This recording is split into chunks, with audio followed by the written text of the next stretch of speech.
Yeah, it's going to be a tough test. It's never easy night against Okotoks. They always come in and give their best effort. So we know they've had a lot of injuries this year, which has been tough on them. But they still find ways to win.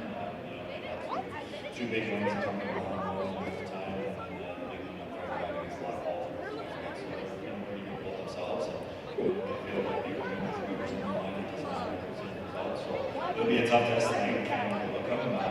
This is a team that we actually see. Makes you luck today.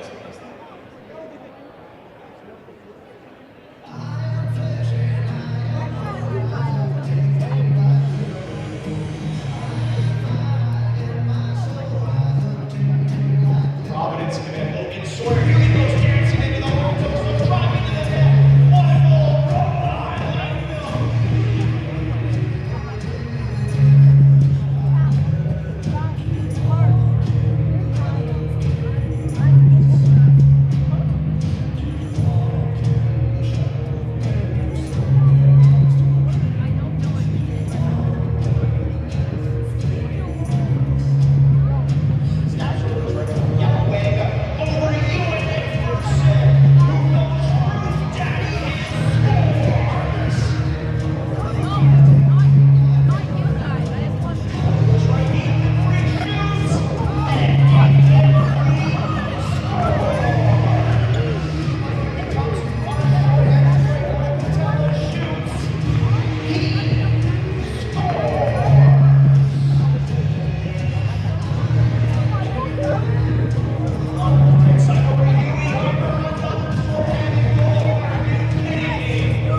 As we welcome you to the Centennial Regional Arena in Brooks, where the Okotoks Oilers are coming off of a couple of dramatic comeback overtime wins. Most recently over the Black Falls Bulldogs on Friday night with a Sam Huck overtime thriller. Now they head into a barn in which they have had plenty of trouble this year against a team against whom they haven't won in the regular season since January of 2022.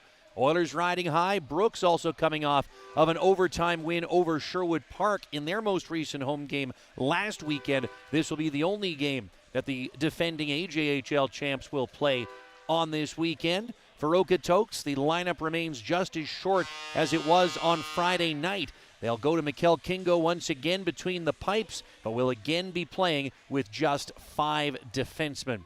We'll step aside for O Canada. Puck drop between the Oilers and the Bandits is coming up.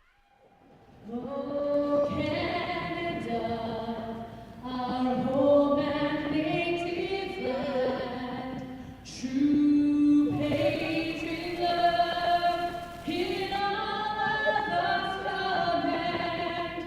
With glowing hearts we see rise, the true north strong and free. From far and wide, oh Canada.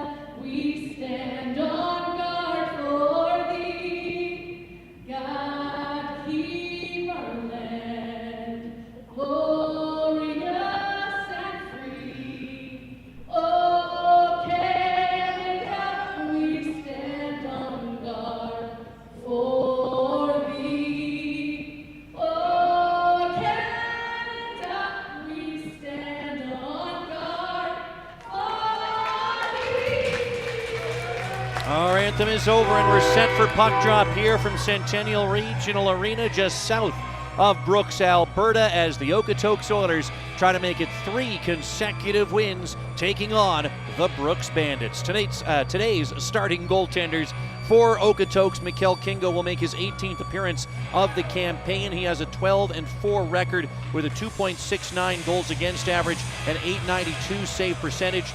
Lexington, Massachusetts' Sam Scopa will again start for the Brooks Bandits. He is 5-0 in his young BCHL career with a 2.35 goals against and .897 save percentage.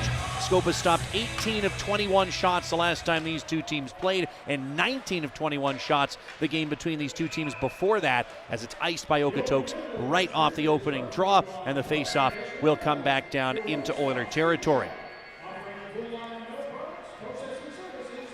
Oilers, of course, coming off a highlight reel performance by Jack Silverberg on Friday night. He led the way offensively with 2 goals before Huck chipped in with the overtime winner. The game prior to that in Spruce Grove, the Oilers came back from a 4-1 deficit courtesy of a 4-point game from Jagger Tapper and got the OT winner from veteran forward Owen McNeil. Bandits feed it ahead, and here comes Ty Mason carrying in left wing. Dropped off for Danilo Korzheletsky, and the Ukrainian just shot it wide on the short side.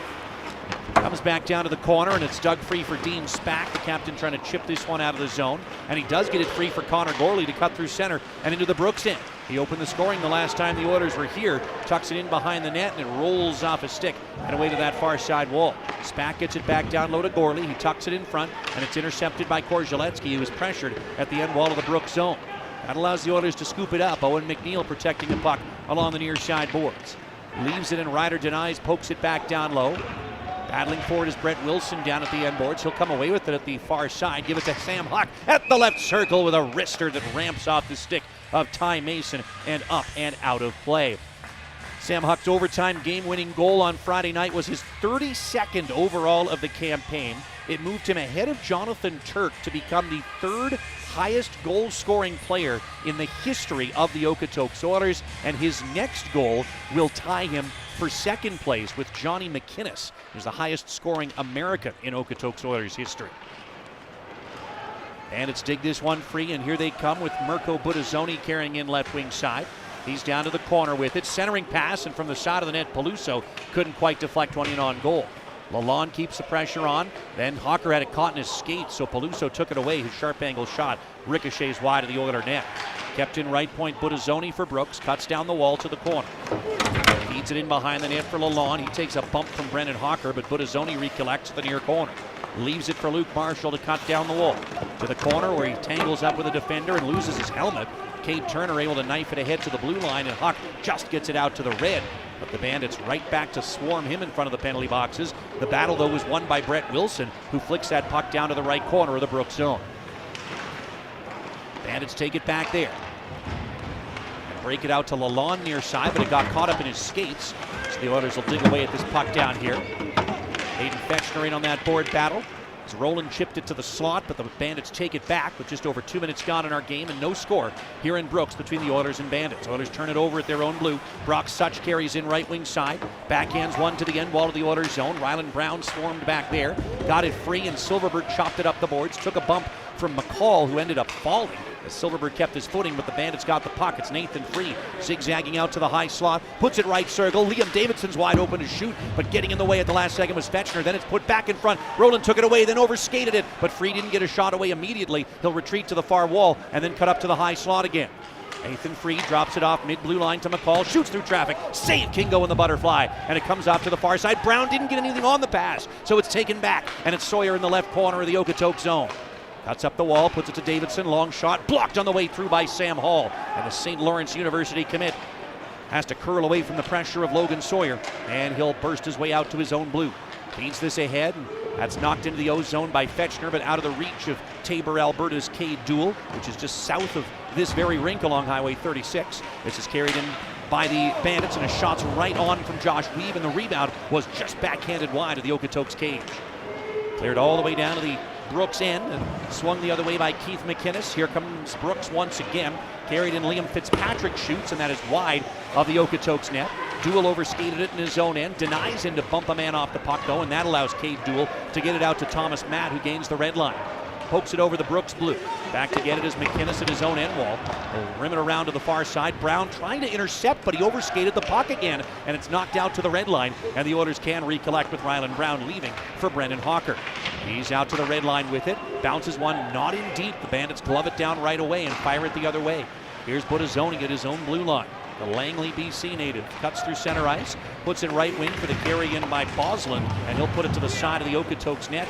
Taken away by Tapper, but he lost an edge. Lalonde in to poke at it, puts it in front. It ricochets to Tapper for Okotoks, cutting dangerously through his own slot. He got it free to Dean Spack, who found a man at the red line, but the Bandits intercept right away. Buttazzoni finds Peluso, 2-on-1. Left circle fed in front, Lalonde scores. Easy tapping at the right side of the net, and Brooks opens the scoring just over 4 minutes into the first period. Turnover at the offensive blue line, and Brooks gets a 2-on-1 immediately, and they get out in front early here on this Sunday afternoon. Tends to happen a lot. Turn over the puck in your own end, and no one can get back in time, and Lalonde was wide open at the right side of the cage there to tap it into an open Oiler net. And that'll be Parker Lalonde's 23rd goal of the season, for the former Powell River King of the BCHL. And the Oilers will have to battle from behind once again. They trailed 1-0 the last time they were here. Mirko Buttazzoni had the first period goal, but they only trailed by 1 goal. And as has been kind of the trend for Okotoks as of late, they gave up 4 goals in the second period en route to a 6-3 loss. Here's Ethan Beyer at the right point, Okotoks zone. Puts it mid-blue line, and a long shot tipped just wide of the Okotoks net on the try from Luke Marshall. Flung back in front, going to roll to Marshall at the line. No pressure on him. He'll shoot it wide of the net. Rebound put off the side of the cage by Wallace, and McNeil takes it back for Okotoks and finds Sam Huckle zigzag out to the red line. Shoots it in on goaltender Scopa from neutral. Wilson trying to chase it down, got upended though, and the Bandits recollect and start up ice the other way. Hunter Wallace is up through center. He's into the attacking zone. Dishes right wing. It missed Mason, but he'll recollect along the wall and tuck it down to the end boards of the Okotoks zone. Wallace centers a wide open chance. Korzeletsky scores. Nobody covers him in front of the Okotoks net, so he's got all day to go forehand to backhand, drag that around a downed Okotoks goaltender Kingo, and into the back of the cage it goes, and it's getting out of hand early. 5:08 into the first period. The Oilers already trail by 2. Just a chase down at the end wall, and Korzeletsky does not have an Okotoks defender within 5 feet of him. So he takes that puck and doesn't have to one-time it, as he just drags his way around the goaltender and slides a backhander home. And back underway now.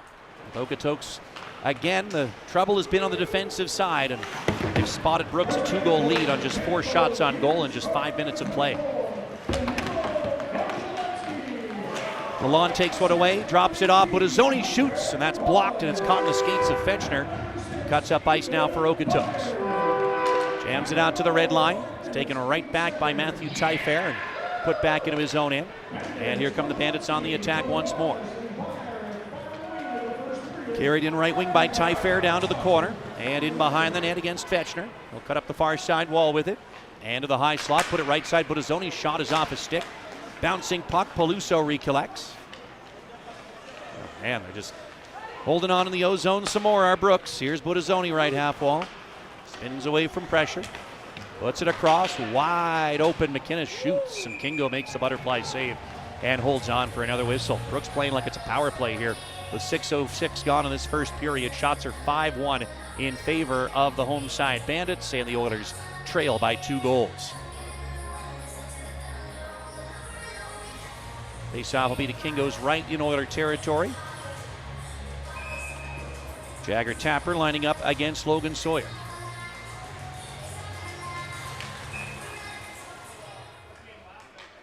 That one not fairly taken. We'll try it all over again. This is the first of 2 consecutive games that these 2 teams will play. They will meet each other on Friday night at Centennial Arena in Okotoks. As McCall, well, bumped down softly by Gorley, and there'll be a penalty. I'm going to call it a knee. So as if this wasn't going badly enough, the Oilers going to be on the PK for 4 minutes or less. Gorley was going for a hip check. Now he's being restrained by the linesman as he's understandably upset with the call. But he came in on McCall low, and McCall was completely fine, but if it's knee-on-knee contact, then that penalty's going to be called every time. And he's clearly going for a hip check, but from the zoomed out angle that we get on the replay there, it does look like it's an understandable kneeing call. And now the Oilers will be on the PK for the next 4 minutes or less. Their PK is 6 for the last 7, actually 7 for the last 8 against Brooks since the team switched leads. Now 2 faceoffs not fairly taken that they're going to try again here. Coming to Kingo's left. Rough start here for Okotoks after the trend had been the Oilers actually doing pretty well in first periods. It was the second where things were. They've tried this faceoff 4 times now. I'm just trying to fill time here. Anyway, I was trying to say the seconds had been the issue. The firsts, the Oilers had kept it tight with their opposition. But obviously, polar opposite of what the Oilers would have liked here. Now the PK is going to be tested big time. Hall with a good clear attempt, but a good keep in by Byer. Fed it across, and the pass comes to Budazzoni high slot. Fed right side, Such at the circle. Shoots, blocked by Hall. And the puck rolls to the line, kept in. But accidentally swept out to neutral by the Bandits, so Budazzoni recollects at the center circle. Spins away from pressure and carries in right wing side. Budazzoni's down to the corner with it. Flicks it in front. It's off his skate. Came to Such, dropping off to Byer. Now to Such at the right side. Holds it. Cuts right point. Head across to Byer. 2-0 Brooks the score early in the first period. And this is Budazzoni at the left point. Cuts in closer, then behind the back passes it to Byer mid-blue line. Fed right side Such, sent it to the slot. That went off the stick of Wallace and in behind the net, where Hunter Wallace recollects for Brooks and leaves for Nathan Free.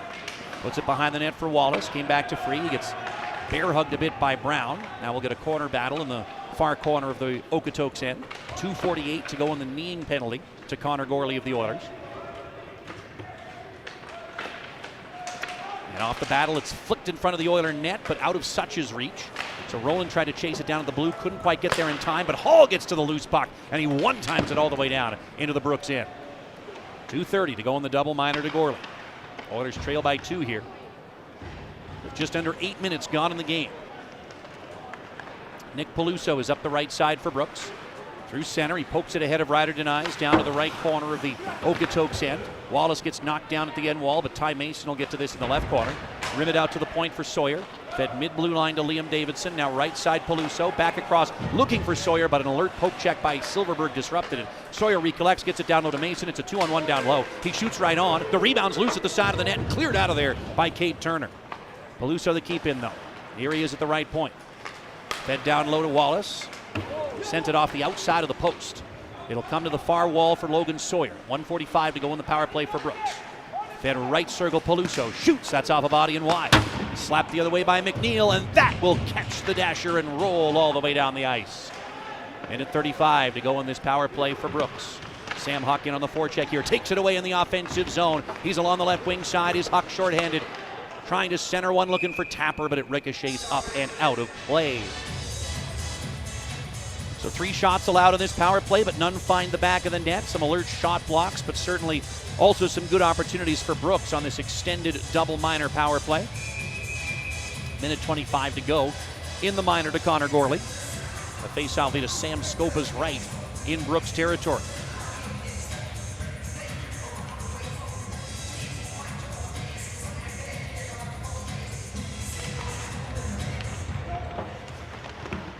Off the draw, it comes in behind the Brooks net. Nathan Free scoops it up, and here comes the Penn State University commit through center ice. Poke checked at the center logo, though. And Jagger Tapper poked it to the benches, where Free recollects for Brooks. Finds Budazzoni, who shot it in. It took a funny hop off the end boards and came right out into the slot, but there was no one there to hammer it home for Brooks. Free has it left circle. Fed down low to Korzaletsky, cutting in behind the net. He's caught up by Hawker, but the puck pops free to Free at the far wall. No pun intended. Nathan Free holding on, leaves for Budazzoni. Fed it across, it's off an Oilers stick. Such recollects, gets it to Byer. A blast from the high slot is right on, and the rebound is covered up by goaltender Kingo for a whistle-stopping play. So the Burlington, Ontario product, Mikkel Kingo, very busy in this first period. That will make 7 saves for him on 9 shots in less than a half a period of playing time. course, helped out a bit by the extended power play for Brooks that they're currently enjoying for another 44 seconds or less. Face off to Kingo's right. It's a big crowd of players tangle up, and the Bandits came away with it. It's Budazzoni putting it left point to Byer. Left tap wall to Budazzoni, then to Free, cutting left corner. Backhands it behind the net. Rolls to Such at the right corner. Rock Such tangled up with a defender and fell, and that allows Spack to poke it, and it comes all the way down into Brooks territory. 22 seconds to go in the extended Bandit power play. They lead by 2 here in Brooks. Now it's taken away by the Oilers' Cade Duel along the near side wall, but he couldn't get a pass in front. It rolled to neutral, and Denies swept it back into Bandit territory. Here comes Budazzoni out to center. Cuts middle and into the attacking zone. Poke checked immediately by Denies, and he'll flick that out to the red line, but no further. Back to even strength come the Oilers. That is a big PK right there. They're being outshot 9-1 in the game, trailing 2-0, but the good news is there's lots of hockey left to play.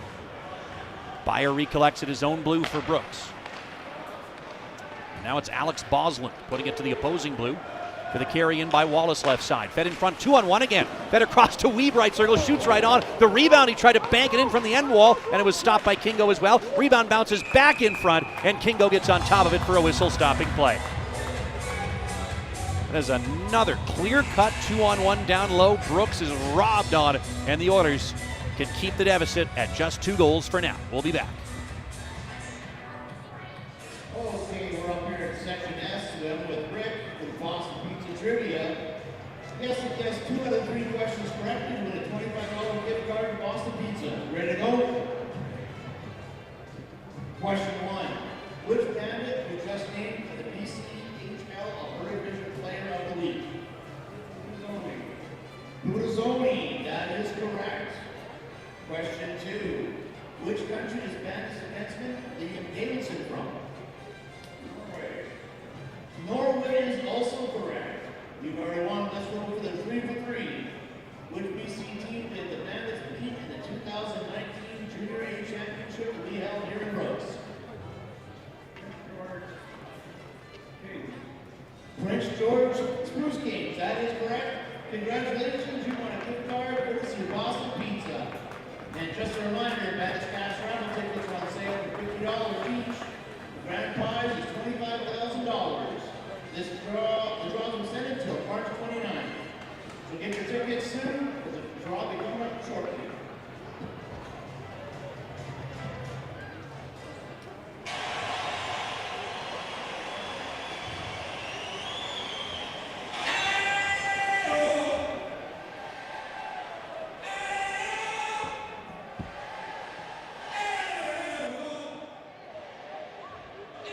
Back in Brooks, where the Okotoks Oilers have killed off a lengthy 4-minute double minor for kneeing that was assessed to forward Connor Gorley. However, before that, they did allow 2 quick goals to Brooks, and it's put them behind the 8 ball here. They trail 2-0.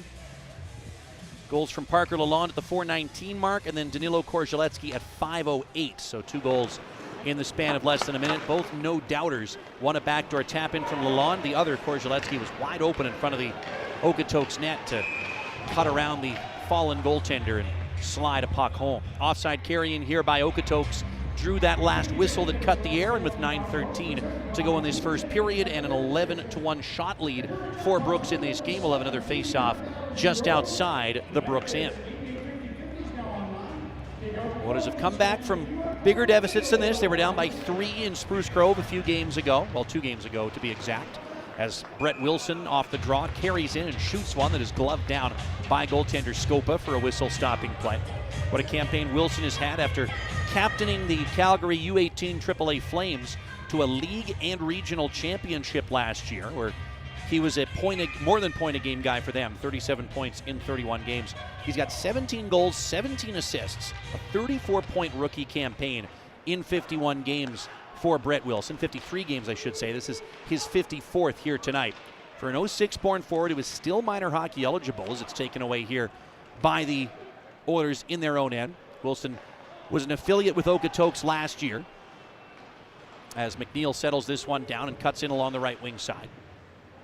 He'll backhand it down to the right wing corner of the Brooks end. We'll get a battle down there. Wilson, of course, helped out in a sense by the injury trouble the Oilers have had getting into a lot more games. That's been the case for a lot of these young players as the Bandits now carry in on an odd man rush. Korzeletsky centers from the right side of the net. It just floats through a couple of Oiler defenders and none can get a stick on it. Then a point blank shot's right on, rebound, scores. Well, they win every puck battle there to the Bandits and they're up 3-0 now with 8:25 to go in this first period. First on the carry and they try the centering pass from the side of the net, gets through multiple sticks, starts the scramble in front of the cage, and Oilers just can't do anything with the puck, and the Bandits get 3 or 4 whacks at it, and finally it slides between the pads of Kingo and into the back of the net, and Brooks is pulling away quite significantly here. 8:25 to go in the first, and the deficit is now 3. It's not a particularly skilled play or anything like that. It's just they're able to get sticks on that puck, and couldn't tell what the heck was causing the Oilers trouble back in their own end there, but nobody could seem to do anything with the puck, and the Bandits just had free rein to direct it toward goal from point-blank range. And the Oilers have a heck of a mountain to climb here. Here comes Brooks. Through center, Huseman carries in down the middle. Drops off to Weeb, dangling into the slot. Puck rolled off his stick. Liam Fitzpatrick backed him up. It's kept in again by Huseman, who will ricochet it down to the end wall. Turner collides with Weeb down there and kind of bear hugs him down to the ice. And the Oilers turn it over. Roland overskated it. There's a shot by Weeb that's right on, and the rebound came free, but Kingo was able to poke it away to the near side wall, and the Oilers get it out to center ice. Poked in deep by Jack Silverberg. Oilers off for a change here. Ty Fair recollects in his own end. So it's Korzeletsky's second of the game on that net front scramble to make it a 3-0 game. Oilers turn it over at the offensive blue, and it's knifed the other way for the carry in by Brock Such, left wing to the corner. Put it off the side of the Oiler net, and Brown took it back and lost it to Such. They'll get a battle going again here along the near side corner, and it pops free to Silverberg. He'll get it to Brett Wilson, who in turn finds Owen McNeil, carries over the Brooks line, drops off to Wilson, driving down left wing to the corner. Sharp angle shot didn't get through, and the rebound, the Bandits poke it ahead and just out to neutral ice. Here they come. Free carries in right wing to the circle. He's forced off to the corner by Brown. Spins away from him, cuts into the slot, drops it off side of the net, and Sawyer ended up tucking it wide on the short side. Free recollects, cuts to the slot again. Now retreats up to the high slot and stops up again. Cuts to the right side, spins again. He's still got the puck. Finally taken away by Matt, who lost it back to Free. Still loose. Free has it again and leaves it for Such, but he couldn't get a shot away, and after a whole lot of nothing, the Oilers will get it out to Duel at the red line, who finds Alan Sherpa to carry in. Left wing to the circle, he shoots, and a glove save by Sam Scopa, and he holds on for a whistle-stopping play. Boy, you talk about fighting the puck. The Oilers have been doing that in the D zone throughout this opening period, but when they get into the offensive zone, at least they're getting pucks on net here, and they'll get an offensive zone draw now with 6:19 to go in the first period, and a 3-0 Brooks Bandit advantage.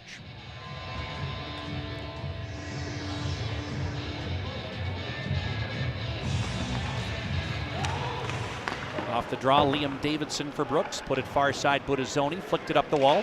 And here comes Liam Fitzpatrick, left wing side. He's into the attacking zone. Chipped it to the circle. Denies got in the way for Okotoks. Bounced one up the far side. It is turned over again. And centered to Peluso. Will poke it down to the end wall. Denies, recollects though. Spins his way up the far wall. This time he'll just go glass and out, but that's going to go too far. It'll be icing.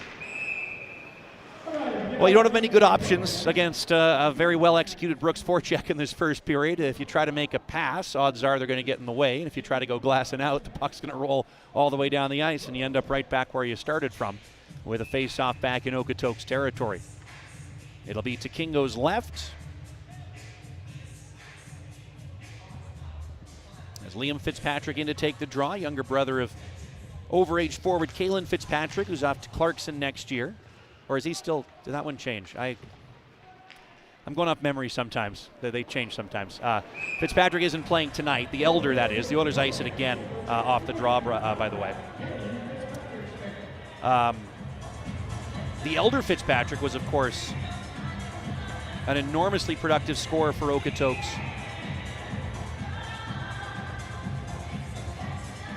The last time these two teams met in the playoffs.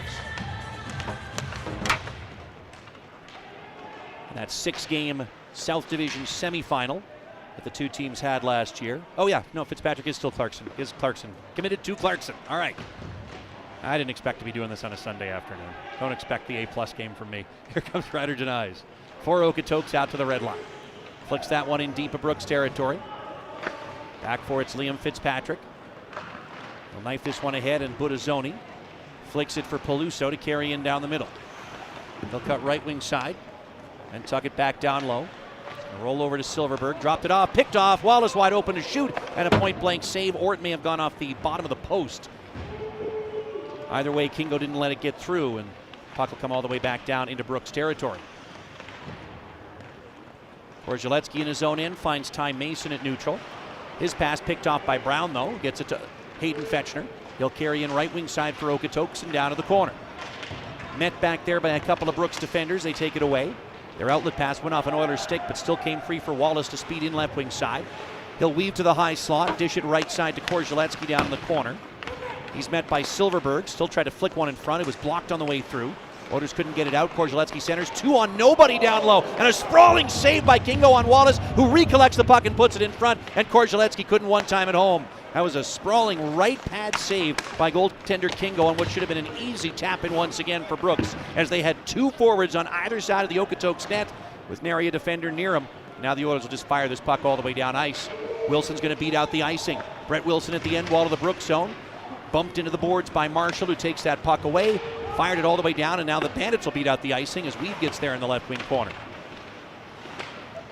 Poke check by Hall, but it bounces back to Weeb at the end board. Centering pass picked off by Hawker, who takes it behind his own net.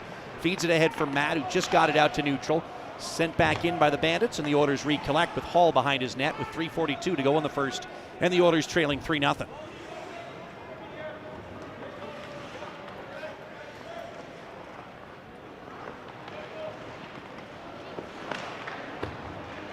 Hall now up the right side.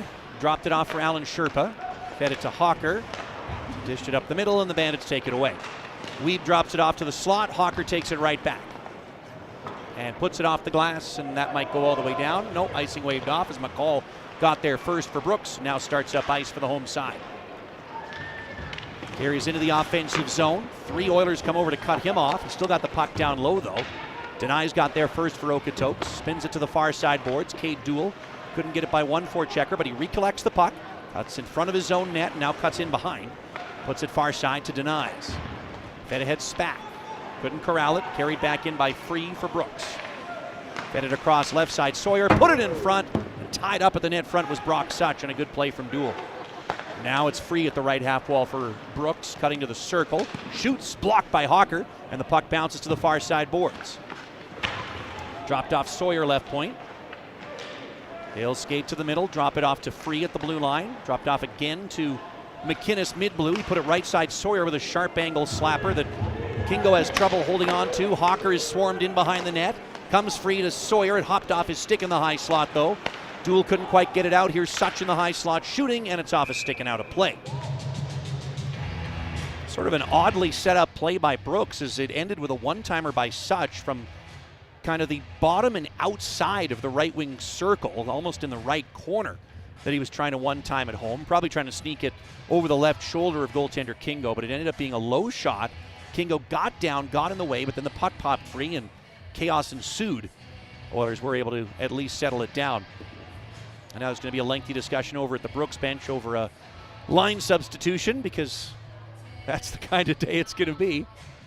2:11 to go first period. Shots are 14-3 Brooks. Score is 3-0 for the home side.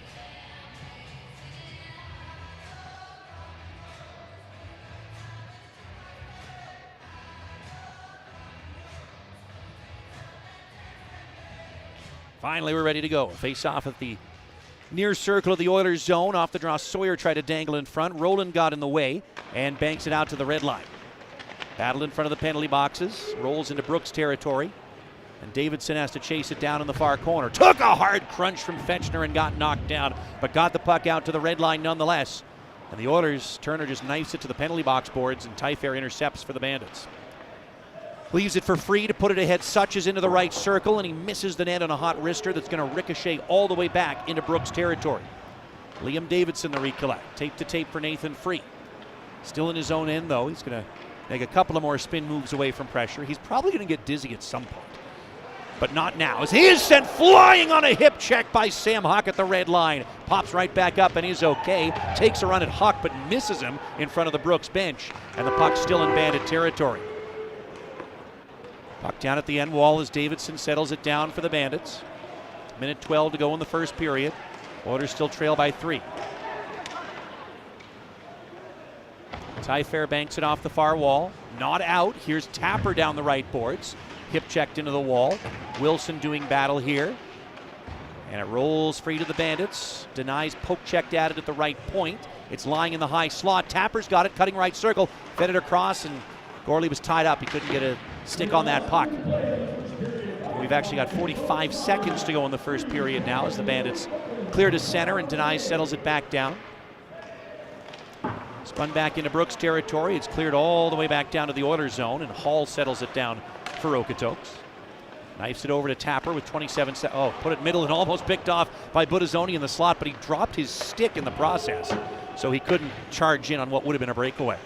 Instead, the Oilers dumped this one to the end wall of the Brooks zone. Bandits put it the other way, Budazzoni fires this one ahead, and here comes Peluso carrying in right wing side. To the side of the net, shoots. Saved by Kingo in the butterfly, and he holds on for a whistle-stopping play. And the Bandits have been forced to the outside quite a bit on some of these rushes, but they're more than willing to take those sharp angle shots, because not only have they shown in this season series that they can find the back of the net from those tough angles, but sometimes the worst case scenario is that you create a scramble in front of the net. Now that time the rebound control by Kingo is enormous because he's got that puck between his pads and no further opportunities ensue. 7 seconds to go in this first period. Oilers down by 3.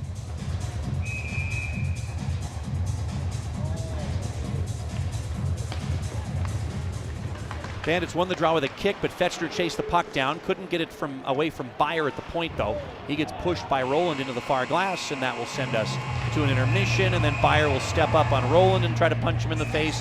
Lyons will jump in and try to separate everybody. I don't think Byer liked the hit by Roland. It was a clean one while he had the puck just inside the blue line, and as the whistle went, Byer came over and tried to repeatedly punch Roland in the face, and referee was pointing to both of them, so they may end up serving some penalties when we get back to action here. But either way, it is nothing great from an Okotoks perspective after 20 minutes. Outshot 14-3. They give up 3 goals. Defensive breakdowns on all 3 pretty much, and the Bandits are the type of team, as are pretty much all teams in the BCHL, that are going to make you pay for those.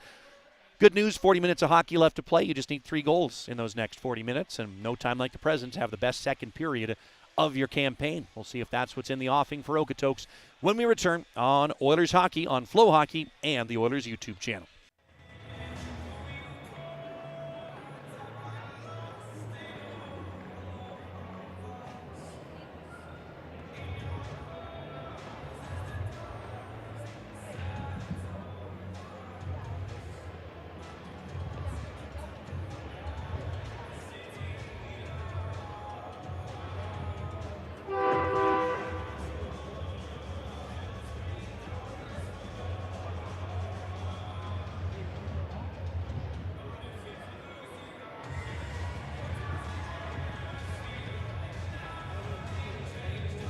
Okay, and fans, here it is. We're going to have our race, our 2 race.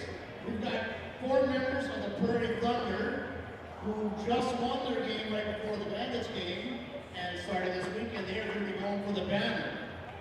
So we'll be wishing them luck when they start their hockey game here this coming weekend. Over on this side of the penalty box, we have Frida and Ainsley. They're going to go by Team Timmy. And over here on the best players bench, we've got Ryan and Bo, and they're going by the best team. Is everybody ready? On your mark, get set, go!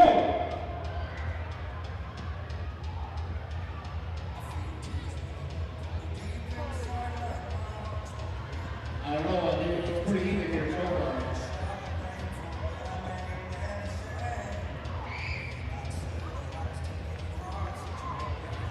Still looking pretty close for the switch.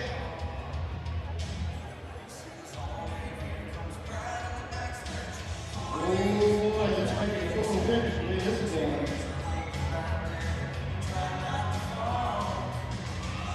Oh, I think the best team took the lead.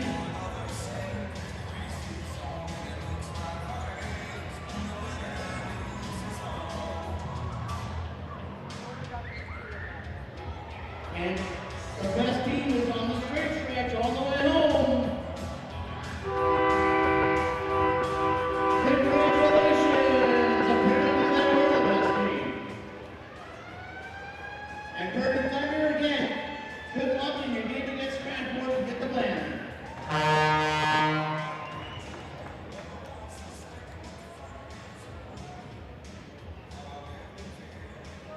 What's up, Bandits fans? Number 14, Jordan Fusman here. I'm here with Nick Caluso, Luke Marshall, Manny Taillefer, and Mirko Barzoni. We're going to be doing the Pucks on the Stick Challenge. First, we're going to start off with number 10, Nick Caluso.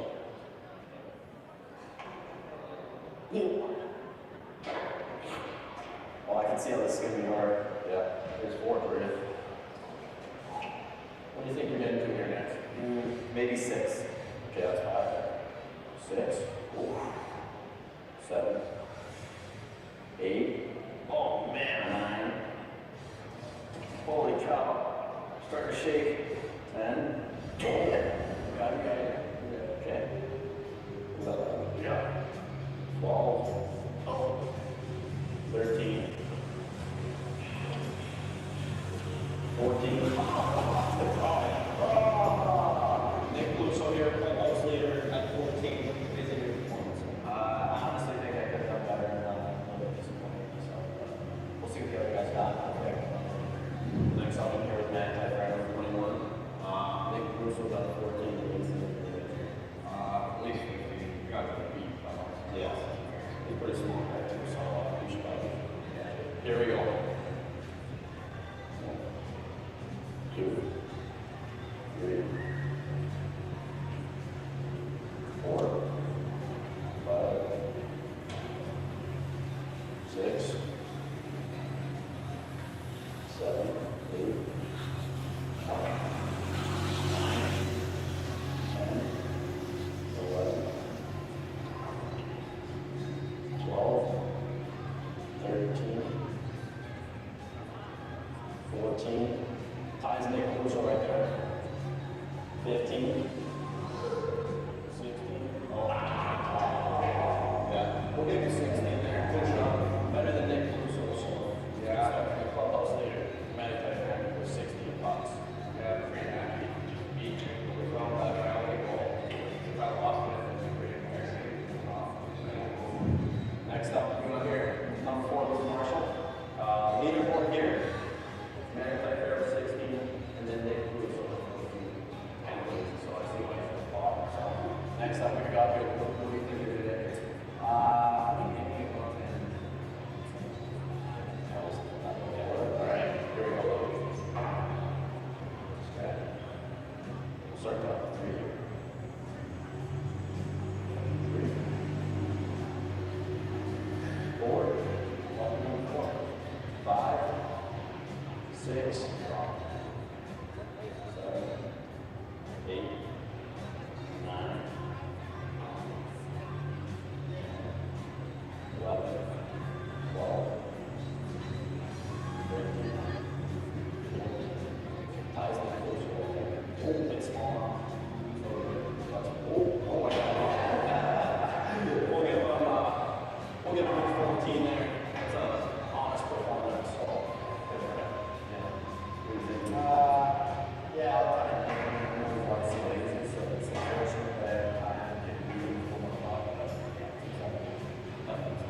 Yeah, thank you guys. Appreciate it. For your help. Yeah.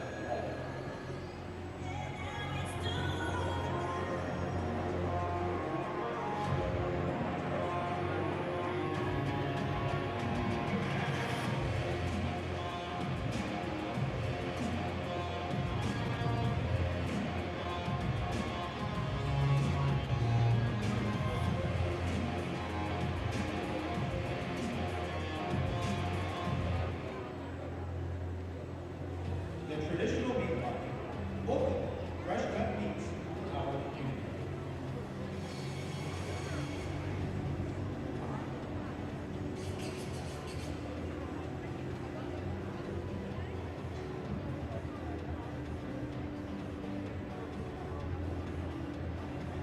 Open every day, 9 to 6:30. Located in the parking lot of the real estate center. The clock is ticking down to the tax deadline. As of 4:30 p.m. on March 1st, 2024, a penalty of 12% will be applied to all tax balances. Go to the property tax and assessment page on the County of Louisville website to make your payment. Next time you need your vehicle fixed, remember Hop Automotive. Here's some of the real reviews from their customers. Amanda says, Great customer service. Jody says, Their customer service is above all. I recommend them over and over again. Justin says, always great service and a good price. Hop Automotive, located on Sutherland Drive, just west of 7-Eleven. And it's on the kill. Gene and Johnny shoots. Paul Handler save. Brendan Ross denied.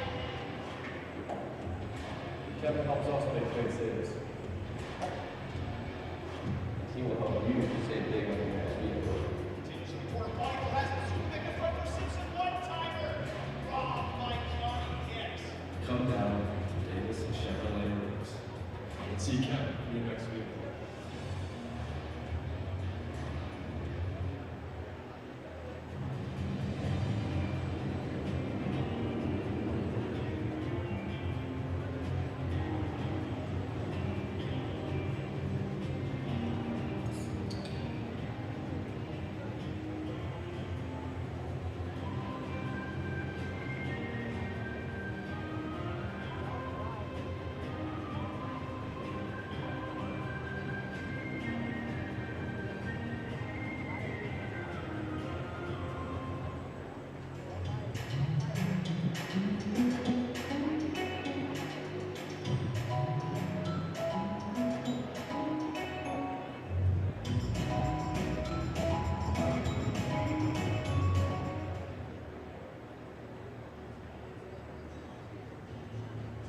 Alright, fans, time for your out-of-town scoreboard brought to you by Blue Blinds. There actually are no other regional games happening today.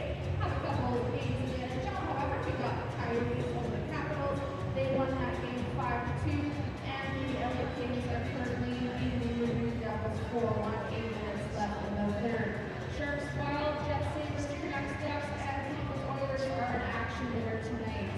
This has been your out-of-town scoreboard brought to you by Blue Blinds.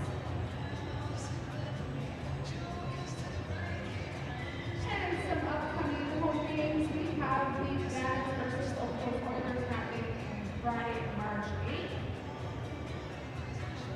Also against the Glasgow Bulldogs happening Saturday, March 9th at 7 p.m. Also 7, we got Friday, March 22nd versus the Sherwood Park Crusaders. And Spruce States already have Saturday, March 23rd, also at 7 p.m. Hope you can all make it to those games. The County of Louisville wants your feedback. Take their survey. When it comes to the electoral divisions going from 10 to 9, there are 4 maps up for discussion. View the maps and take the survey. Tell them what you think and why you think it. Go to public participation at countyoflouisville.ab.ca.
Back at Centennial Regional Arena in Brooks, where the Okotoks Oilers will have to put together a heck of a second period after a tough opening frame, caught on the penalty kill for 4 of the 20 minutes, and then through the others, outshot significantly. The period total 14-3.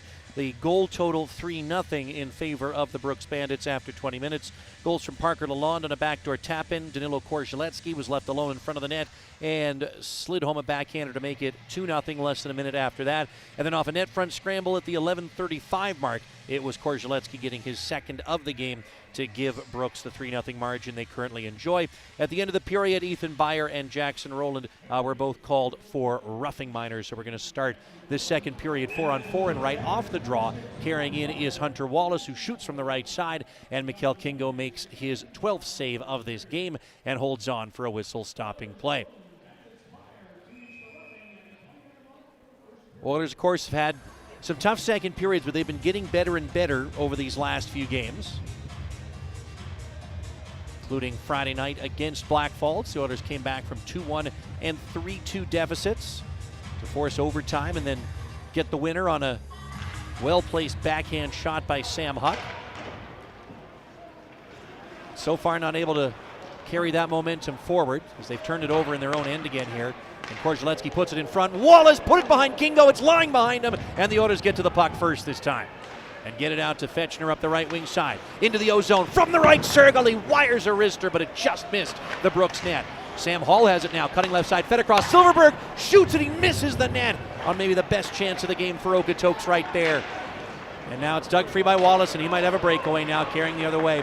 He's into the Okotoks and tripped up, bumps into the net, knocks it off its moorings into the end wall, and no penalties coming out of that. Wallace slid a bit awkwardly into the boards, but he's back up and is okay. 3 players going flying on that sequence there as the Oilers had 2 of their best chances of the game so far. They missed the net, unfortunately, on both of them, but then it was a turnover at the offensive blue line, and Wallace didn't have anyone in his way, so as Hall hustled back, he certainly tangled him up a little bit, but going to say nothing deserving of a penalty call. We're getting another look at it here. And yeah, Hall reaches in and gets the puck first. So although Wallace then skates into him and takes a tumble into the end wall, no call upcoming, and the playoff style officiating continues in the BCHL, which I think we've all frankly enjoyed, even in games that haven't really gone the Oilers' way. Face off in the near circle of the Okotoks zone. Everyone involved in the collision, Wallace, Hall, and Kingo, are all back up and okay. Bandits have the puck, though. Shot from the right point by Peluso. Bounces off a high stick and into the net. Yeah, play the goal horn some more. They already waved it off. Yep, keep playing it. That's going to change the call. Yeah, it was pretty clear cut there. Peluso shot it, and there was a very high stick there from a Brooks player in front of the net that deflected it in past Kingo. It was well above the crossbar and the shoulders of the player. So the faceoff will just come out to neutral ice. I mean, but you got to get the goal horn blast in when you can, right? Because we hear it so infrequently here in this arena. Oilers win the draw back into their own end. Bank it down to the Brooks zone. And it's Ty Fair with the recollect for the home side. Leaving for Luke Marshall.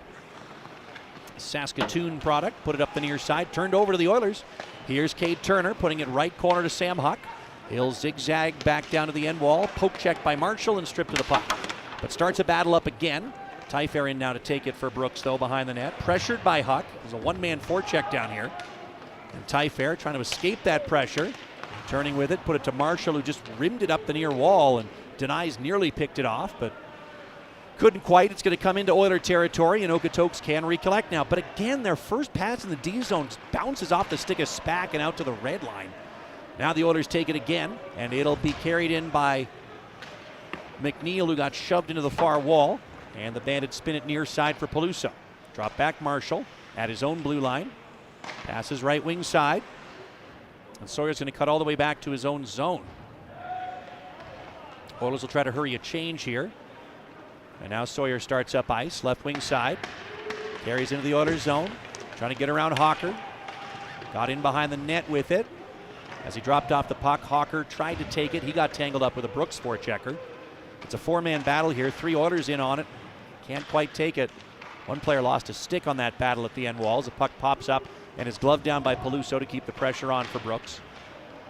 Battled in the far side corner. Peluso sweeps it free, and the Bandits settle it down now. Put it in behind the net. And there's Korzaletsky looking for the hat trick. This time he run it out to the point, and shot from the right side by McCall was wide of the Okotoks cage. McCall recollects, banks it off the right boards and down behind the Oiler net. Hawker chips it to the near side boards. We'll get a battle over here. And it comes free to Hall, but he lost an edge behind the net. Oilers chip it up the near side, and they do get it out and just down to the Brooks blue line. And they have to hurry another line change. Bandits put it to the red line.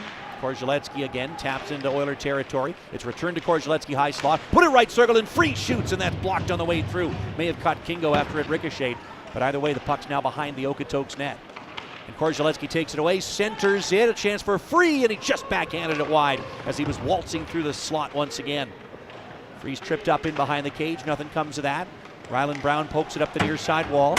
It's pushed, but gets it free to Thomas Matt, and he finds Sam Hall to pass to the opposing blue. Silverberg takes it in stride. He's in on a partial break, pushed down into the net. It knocks it off its moorings. Penalty coming up, and it'll be for roughing, as Silverberg was pushed down on a nearly clear-cut breakaway.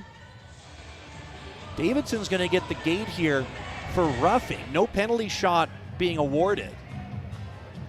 And at first glance, it looked like he just body-checked Silverberg as he was trying to get that puck on goal. But it is going to lead to the first power play of this game for Okotoks, it looks like. With 3.5 minutes gone in this second period and a 3-0 Brooks Bandit lead. Are they going to replay the breakaway? They looked like they were going to, and now we're just seeing the net getting put back on the marsh pegs. So maybe not, but the only thing that could really lead to that call is if it was a high hit by the back-checking Davidson on Silverberg. I mean, it is legal to push a player down when he's trying to skate in on net. Either way, Oilers set up on the power play here. Tapper put it side of the net. Gorley dropped it back. No one there. Comes to Tapper at the point. Mid-blue line to Hall. Right side to Tapper. Trying to feed it back across, and 2 Bandits were in the way of that, both Mason and Marshall.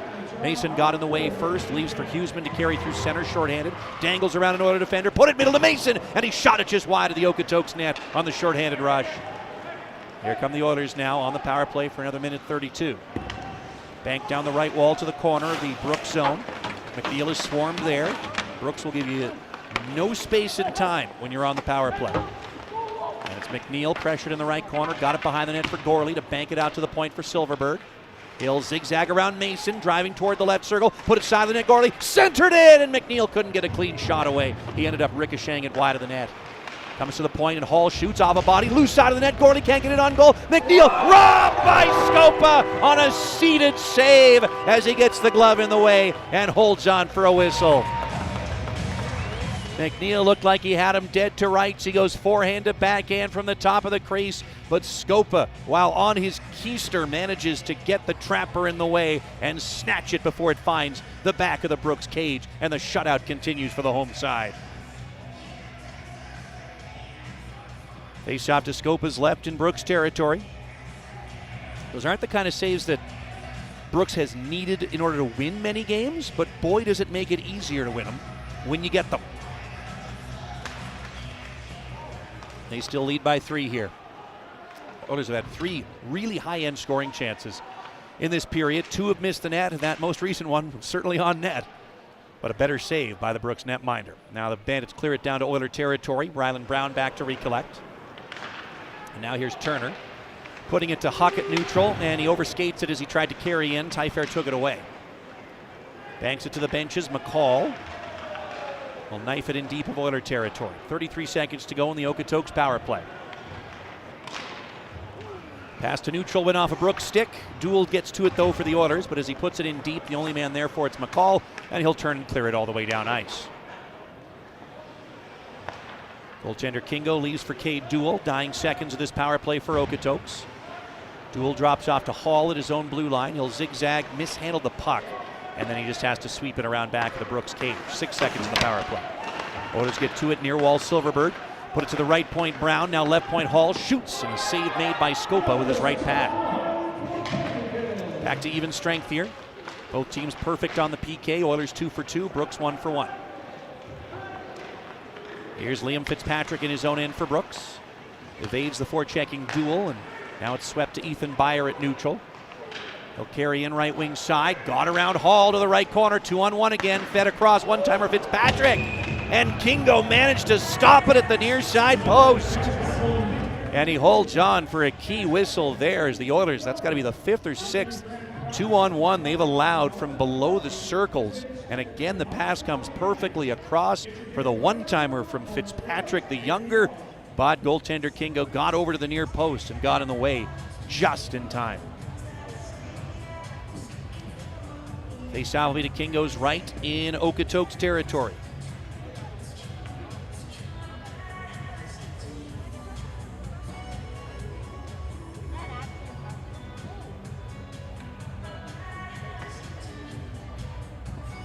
Faceoff's going to be in that near circle. Get another look at the Kingo save. Yeah, he really had to get in the way of that one. Going from the far post to the near. And just getting enough of that Fitzpatrick shot to keep it out. Shots are 19-5 for Brooks in this game. Last time these two teams played each other. Oh, they're trying to say that puck went in. I gotcha. I couldn't see it too well with the netting in front of the video board. They're trying to say that puck went inside the goal line on the right pad of goaltender Kingo. They're showing it as many times as possible to try to show up the officials. You folks at home can see it better than can I. It may have snuck in on the right pad of the Oiler goaltender. Either way, it's still a 3-0 lead for Brooks. Now here's Denai's left corner. Fed it through the slot, no one there for it. Comes out to Fechner at the right point. He'll skate to the high slot. He's wide open to shoot, and he misses the net.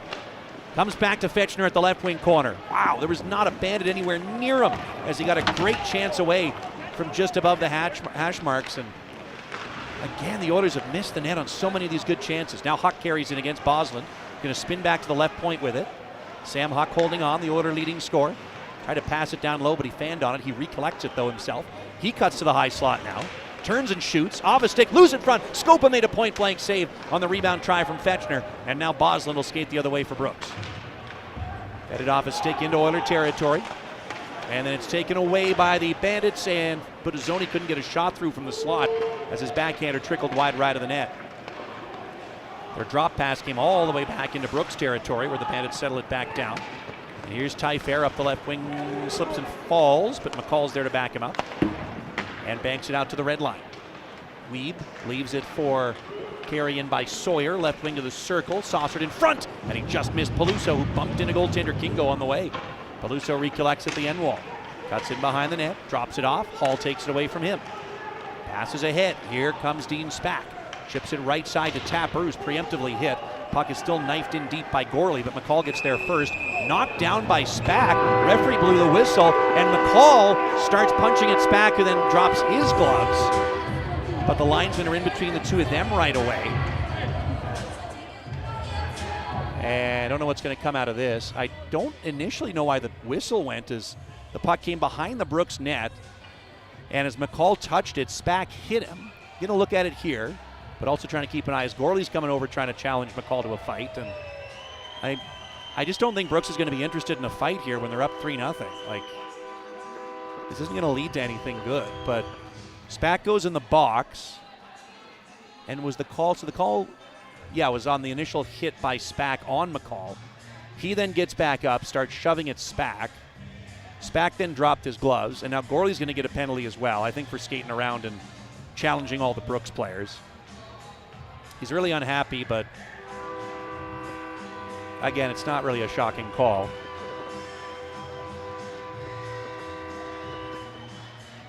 I mean, I guess I get it if you're upset that Brooks isn't getting into a fight, but I just don't see why they would. 12:28 to go in the second period. Oilers trailing 3-0. And what's really unfortunate about this is that it's a loss of composure and likely a head back to the penalty kill here when the Oilers were putting together some of their best shifts of the game. They've had more good scoring chances in the second period than Brooks has. They just missed the net on a bunch of them, but they've come close. And Owen McNeil got absolutely robbed on the best chance of the game so far for the Oilers. You keep playing like that, eventually you think you're going to break through, and you probably have the potential to make a game of this again. But instead, I don't know what sparked the Oilers to, again, go a bit crazy, and they're going to find themselves down a man again here. Neither bench is happy, I don't think. The Bandits, I think there should be, I guess, more penalties. Nobody seemed happy with the referee after this. But, again, I can see it from their perspective. You're calling the hit on Spack. It's somewhat generous that they're calling an offsetting minor on McCall. And then the Oilers still go on the PK because of Gorley well after the whistle, skating around, challenging Brooks players to fight. So second power play of the game here for Brooks. And we're just under halfway through this game. It's real tough to see when Okotoks was doing a lot of really good things in this second period. And again, I'm not sure if the collision by Spack on McCall at the end boards, was it a response to something that had happened? And now the refs, I think, kicking one of the Oilers out of the game. Someone from the penalty box, I'm guessing. I'm guessing probably Connor Gorley. I don't know how he would have heard him if he said something from that far away. Or is it Spack? Spack and Gorley are the ones in the box.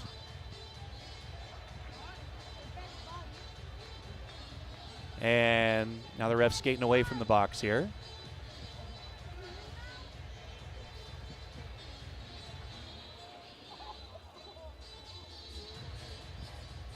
Okay, now they just brought sticks over to Spack and Gorley. So was there a penalty against someone in the box? And also the fans behind the penalty box, I think, are getting into a conversation with Gorley. Okay, well, we'll see. Maybe it's just an additional 10. Anyway, Bandits are on the power play here. So Spack got roughing after the whistle.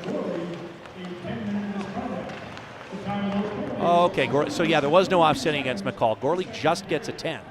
But then if the 10 was the call against him for challenging the players to a fight, and no penalty to McCall, so I missed that. He didn't go into the box. As there's an offside whistle here, so the face-off will come back out to neutral. What then was the referee whistling right before the face-off happened? Unless they're yet to announce that.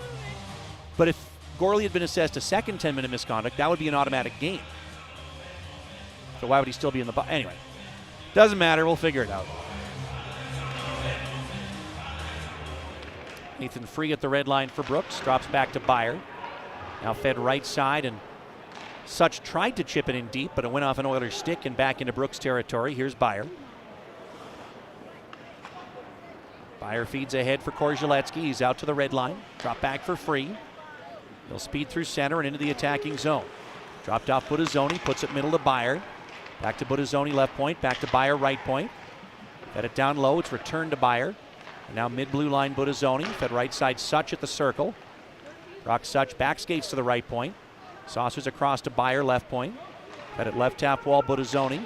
Shoots off a body and skitters harmlessly to the far side. But the Bandits recollect there with 49 seconds to go in their power play. Such put it to the right point, but Budazzoni hadn't gotten there yet, so the puck goes all the way back into Brooks territory. Goaltender scope out to play it. Byer gives it to Nathan Free, and he'll start up ice. Former Calgary Royal is out to the red line. Fed to Budazzoni, got around a defender. He's into the left circle, but caught up to by a back-checking Oiler defender. And now another penalty coming up to Okotoks as the board battle ensued.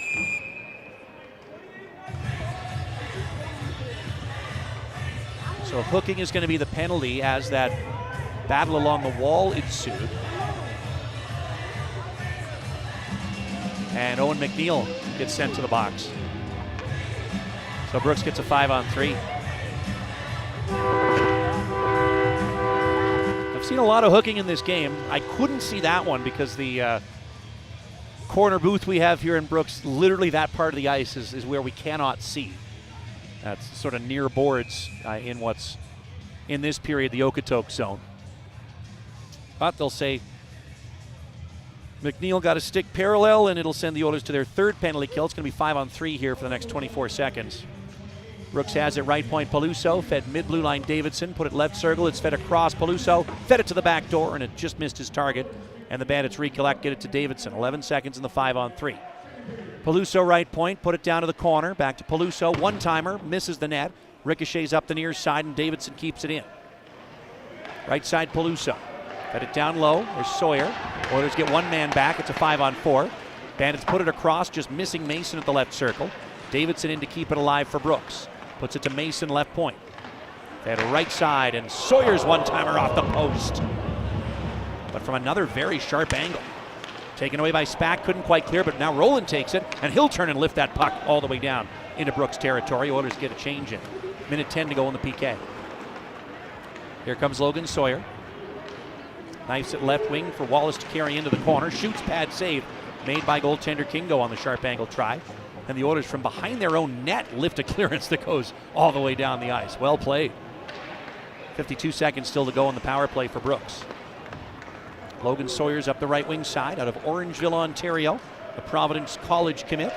Carries in, dangles around two defenders, breakaway between the legs shot, and it's stopped by Mikkel Kingo.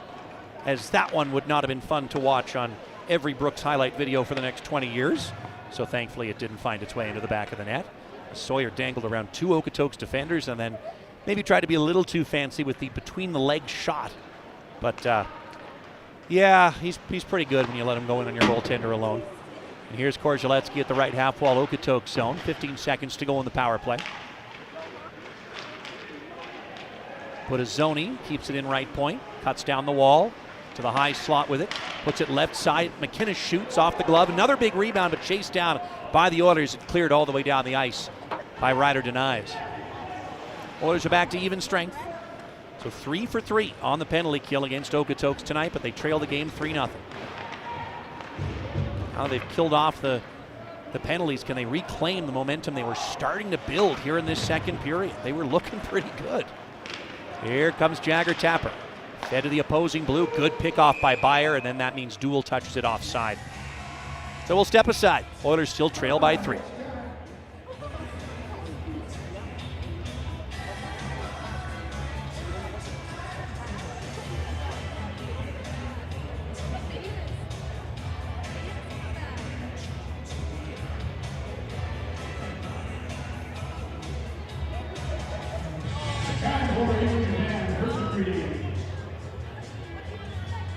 Happy 70th birthday to Rudy Rivers.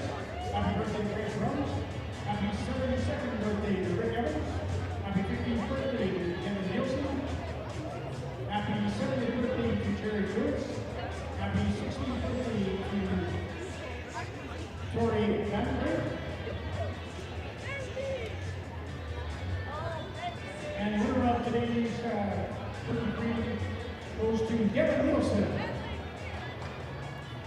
And you can pick up your prize up at the program table.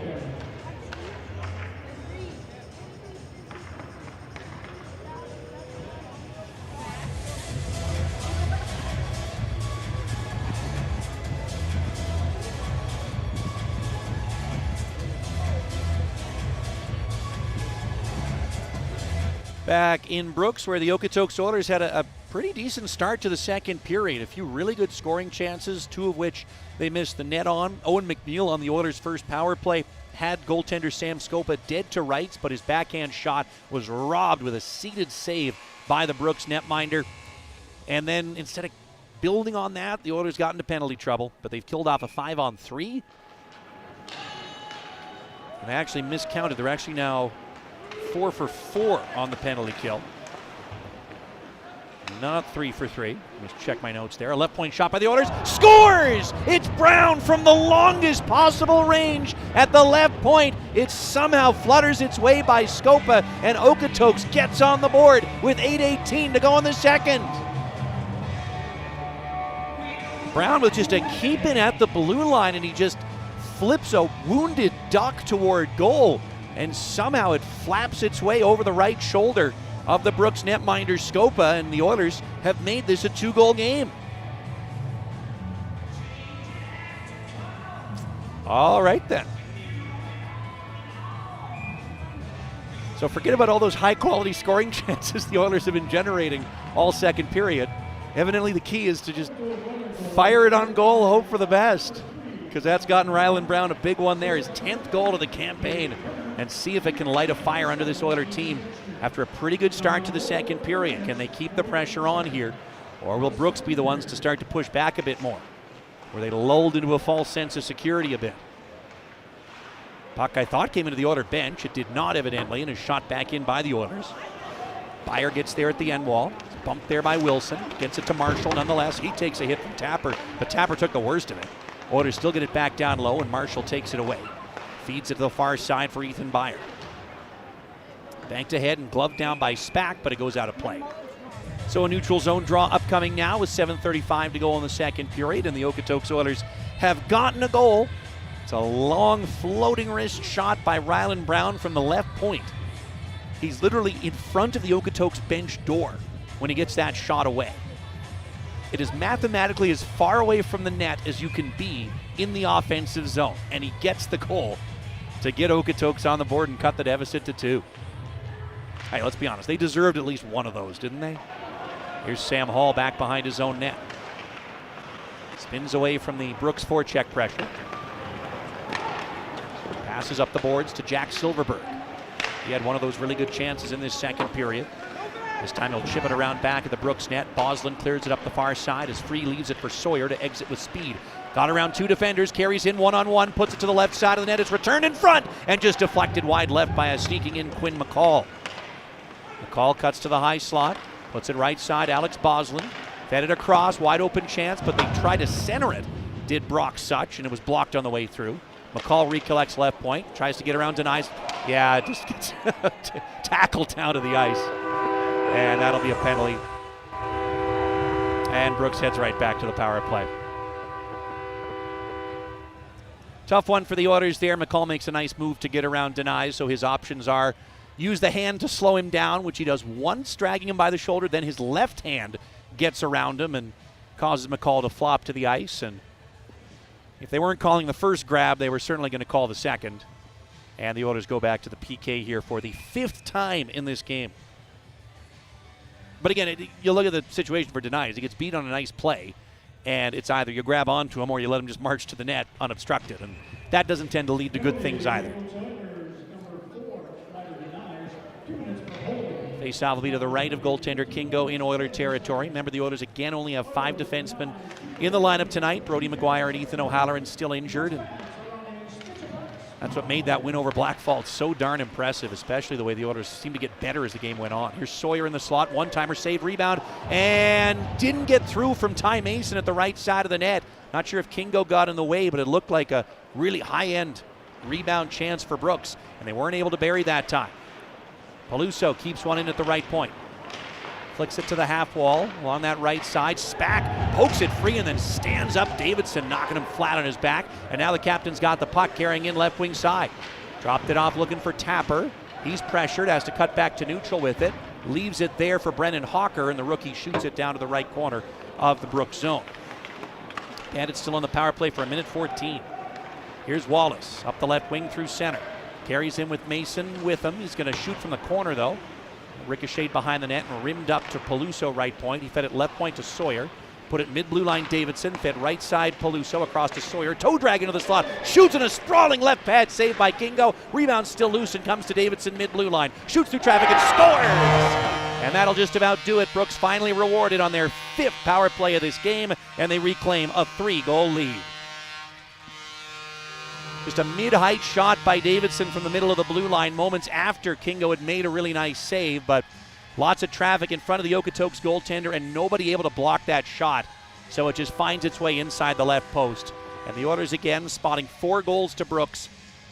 Will need a heck of an offensive breakthrough to get points out of this game here today.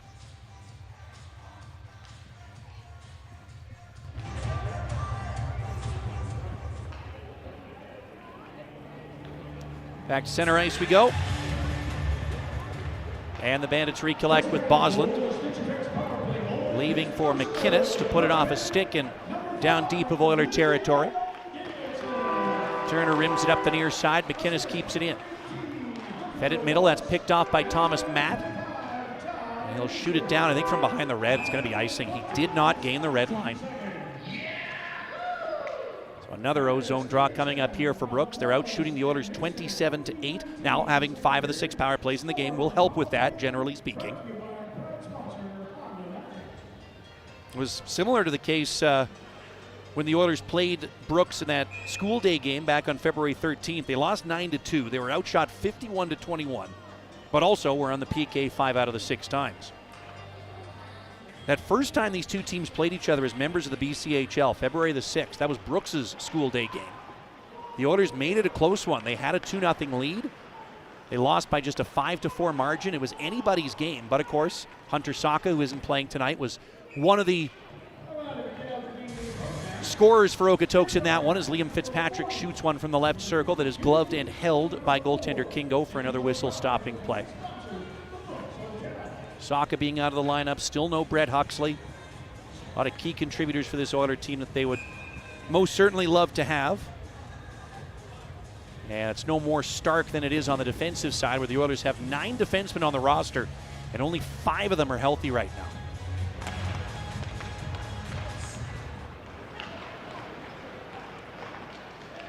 Oilers again shoot it all the way down, trying to beat out the icing with Silverberg, but McCall got there first. So the faceoff will again come all the way back down into Oiler territory with exactly 5 minutes to go in this middle stanza.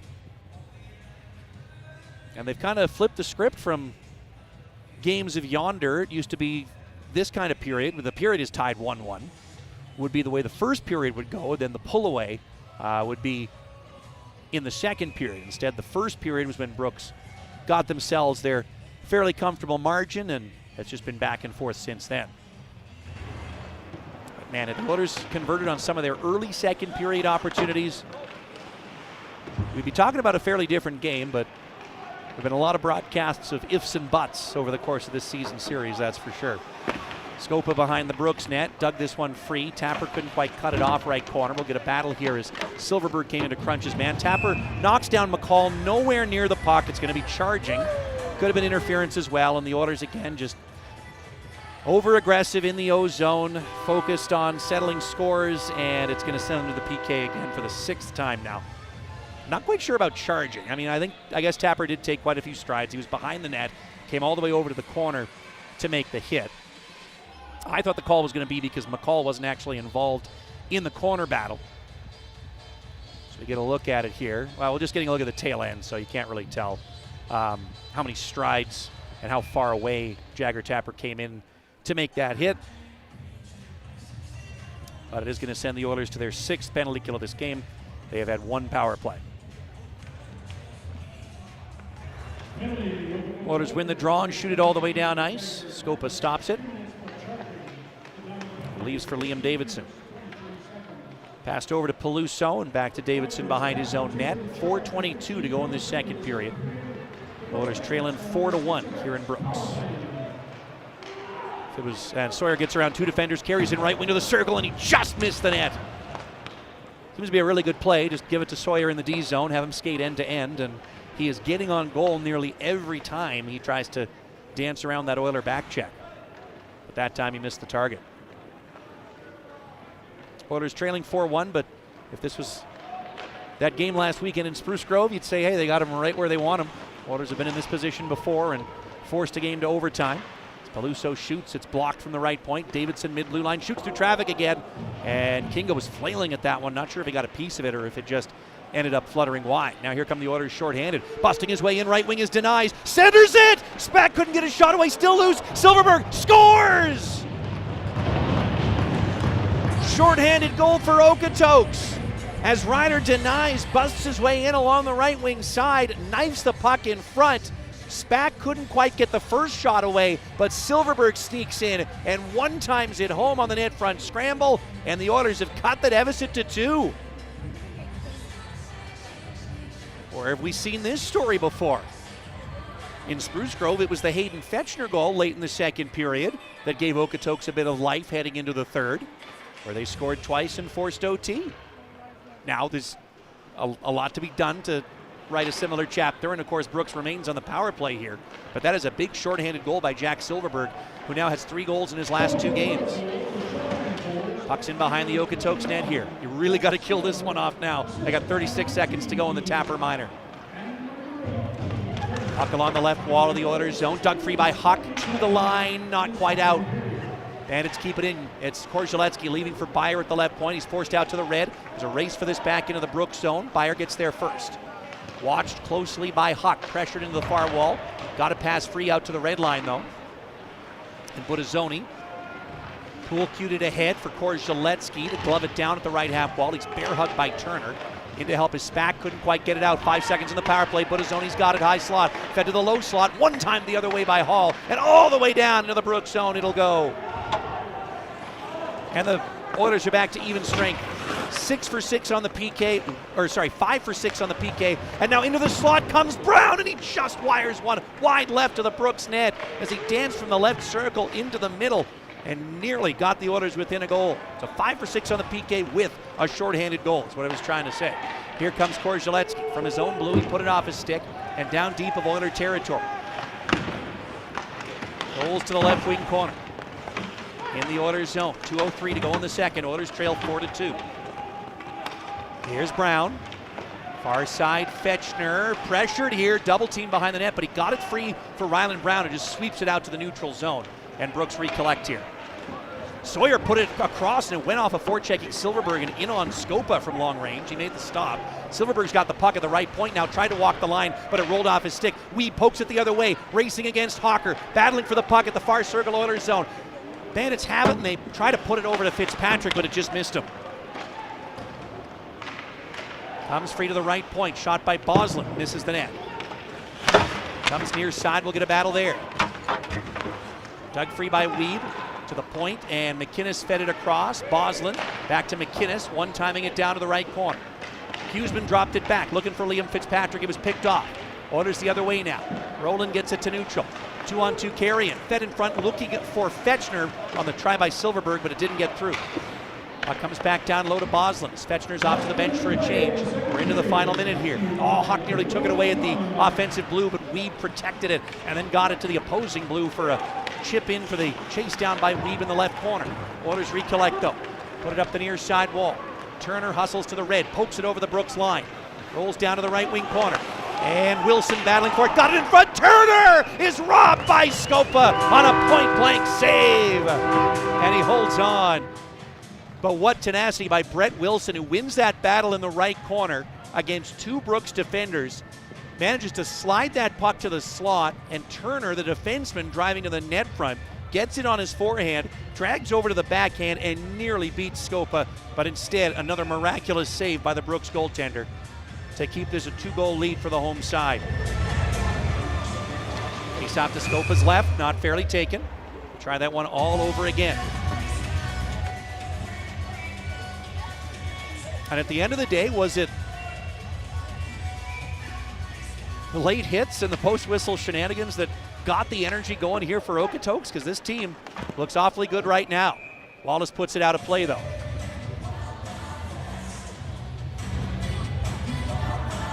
From his own zone, so no change here for Brooks. Faceoff will come back into Bandit territory.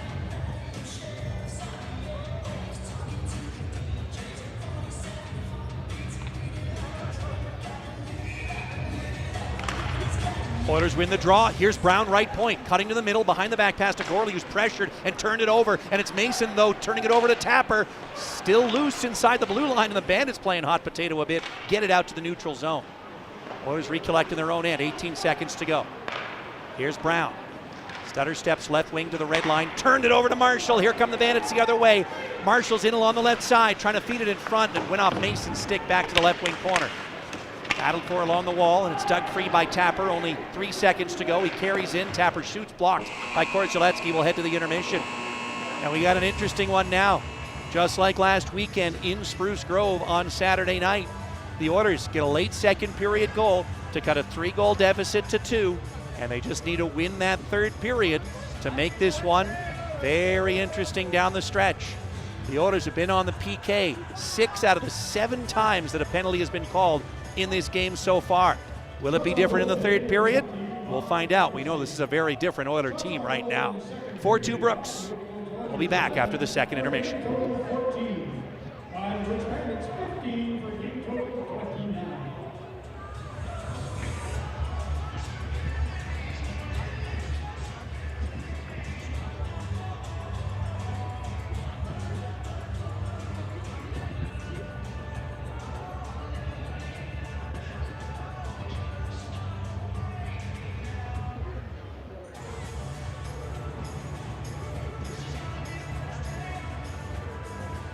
Well, it's time to play Safeway Chuck-a-Puck. Whoever lands the puck closest to the middle of the sign wins the jackpot of $75. Whoever lands closest to the sign would win $15. Right? 3, 2, 1, chuck those pucks! Come get your ducks in order, 'cause we're bound across the water. Heave away, Italy's heave away. Come get your ducks in order, 'cause we're bound to leave tomorrow. Heave away, I mean, jolly boys, we're all on the way. Some time for down for Liverpool, some time for down for Spain. Heave away, Italy's heave away. No more pucks, please. No more pucks. Thank you. Girls are dancing, heave away. I mean, jolly boys, we're all on the way.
Winner of the Chuck-a-Puck contest, puck number 34, Shea Hackthorne. Hawk Mechanical and Hydraulics is a licensed heavy-duty repair shop located just down the road from the home of the Bandits. They offer commercial inspections and repairs to all types of vehicles and machinery, from highway trucks, service rigs, foil tubing units, grain trucks, and trailers. Hawk Mechanical is your trusted automotive, heavy equipment, and hydraulic specialist. Big enough to serve your needs, small enough to care. Did you know there's a YMCA Employment Center in Brooks? Located at 333 2nd Street West, the YMCA Employment Center is a resource for both employers and job seekers. They offer assistance with job placement and employee retention. They offer employment counseling, resume and cover letter writing, career counseling, job search assistance, and interview coaching. Visit the YMCA Employment Center at 333 2nd Street West, located in the same building as Orion Power. Coming soon to the Brooks Dual region, Rec Connect. It's a game changer. This innovative platform will revolutionize how you book and pay for facilities across the county. Say goodbye to complicated reservation processes. Rec Connect offers a hassle-free experience in finding things to do in the county. Whether you're at home or on the go, access Rec Connect from any device. We're about connecting people and recreation and so much more. Follow the County of Newell on Facebook or Instagram and stay connected to Rec Connect.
We welcome you back to Brooks and the Centennial Regional Arena, where the Okotoks Oilers got a couple into the back of that Brooks net in the second period.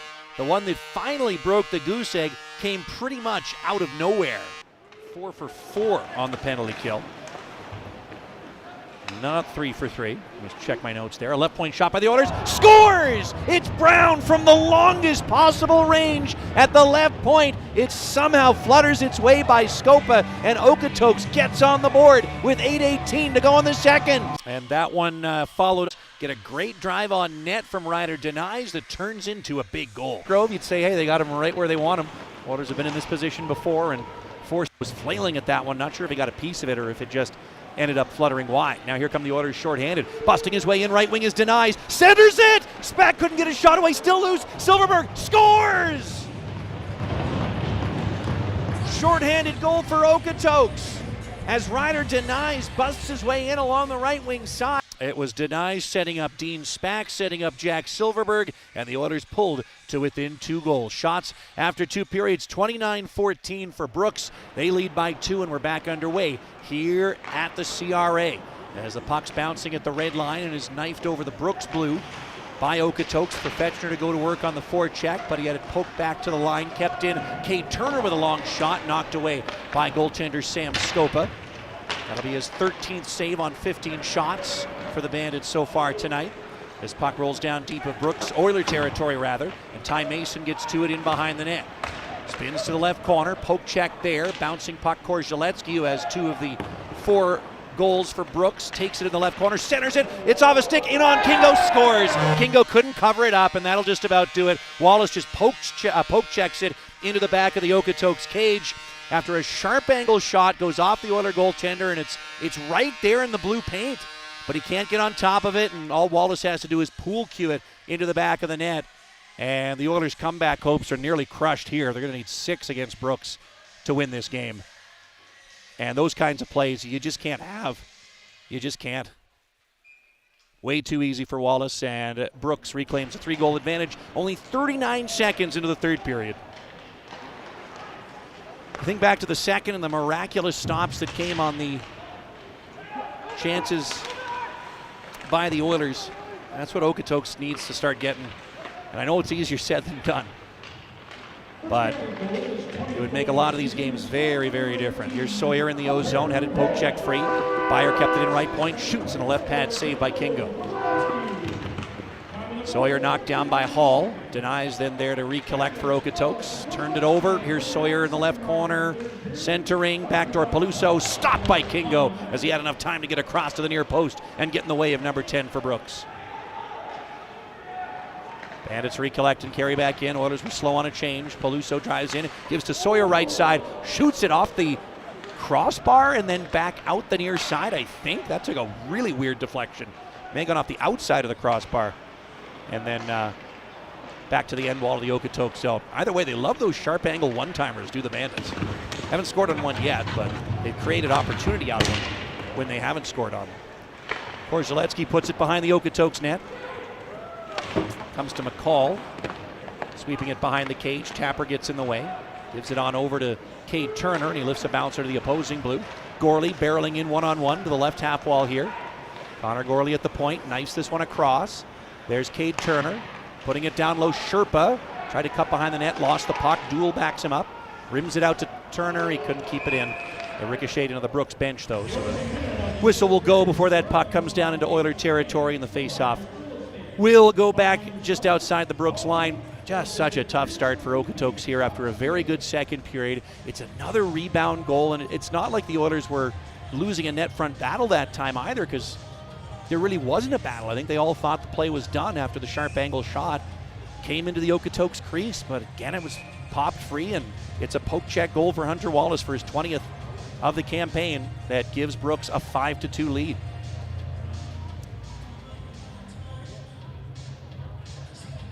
The referee's looking for something in behind the Okotoks net. I don't know if somebody lost a mouth guard or something like that. They're kind of hovering around behind the net looking for it. Oh yeah, it's Denies who I guess lost his mouth guard and now has a towel up on his face. Oh, don't tell me it's his... Yeah, it was his mouth guard. Okay. I was going to say, don't tell me it's his teeth. Not sure what Denai's caught. If it wasn't an errant high stick or something else, must have been well behind the plate, but he's back on the Okotoks bench there. And the puck's bounced down to the left corner of the Okotoks zone. And that's icing? Oh, okay. They both got into the puck well after it had crossed the goal line. So the faceoff will come back down to the... Oh, no, it's offside. That's what it was. They were pressuring while offside. So it's going to come back to... Or was it icing? Where's this faceoff going? D-zone or what? Yes, D-zone. Okay. Faceoff to Scopa's right.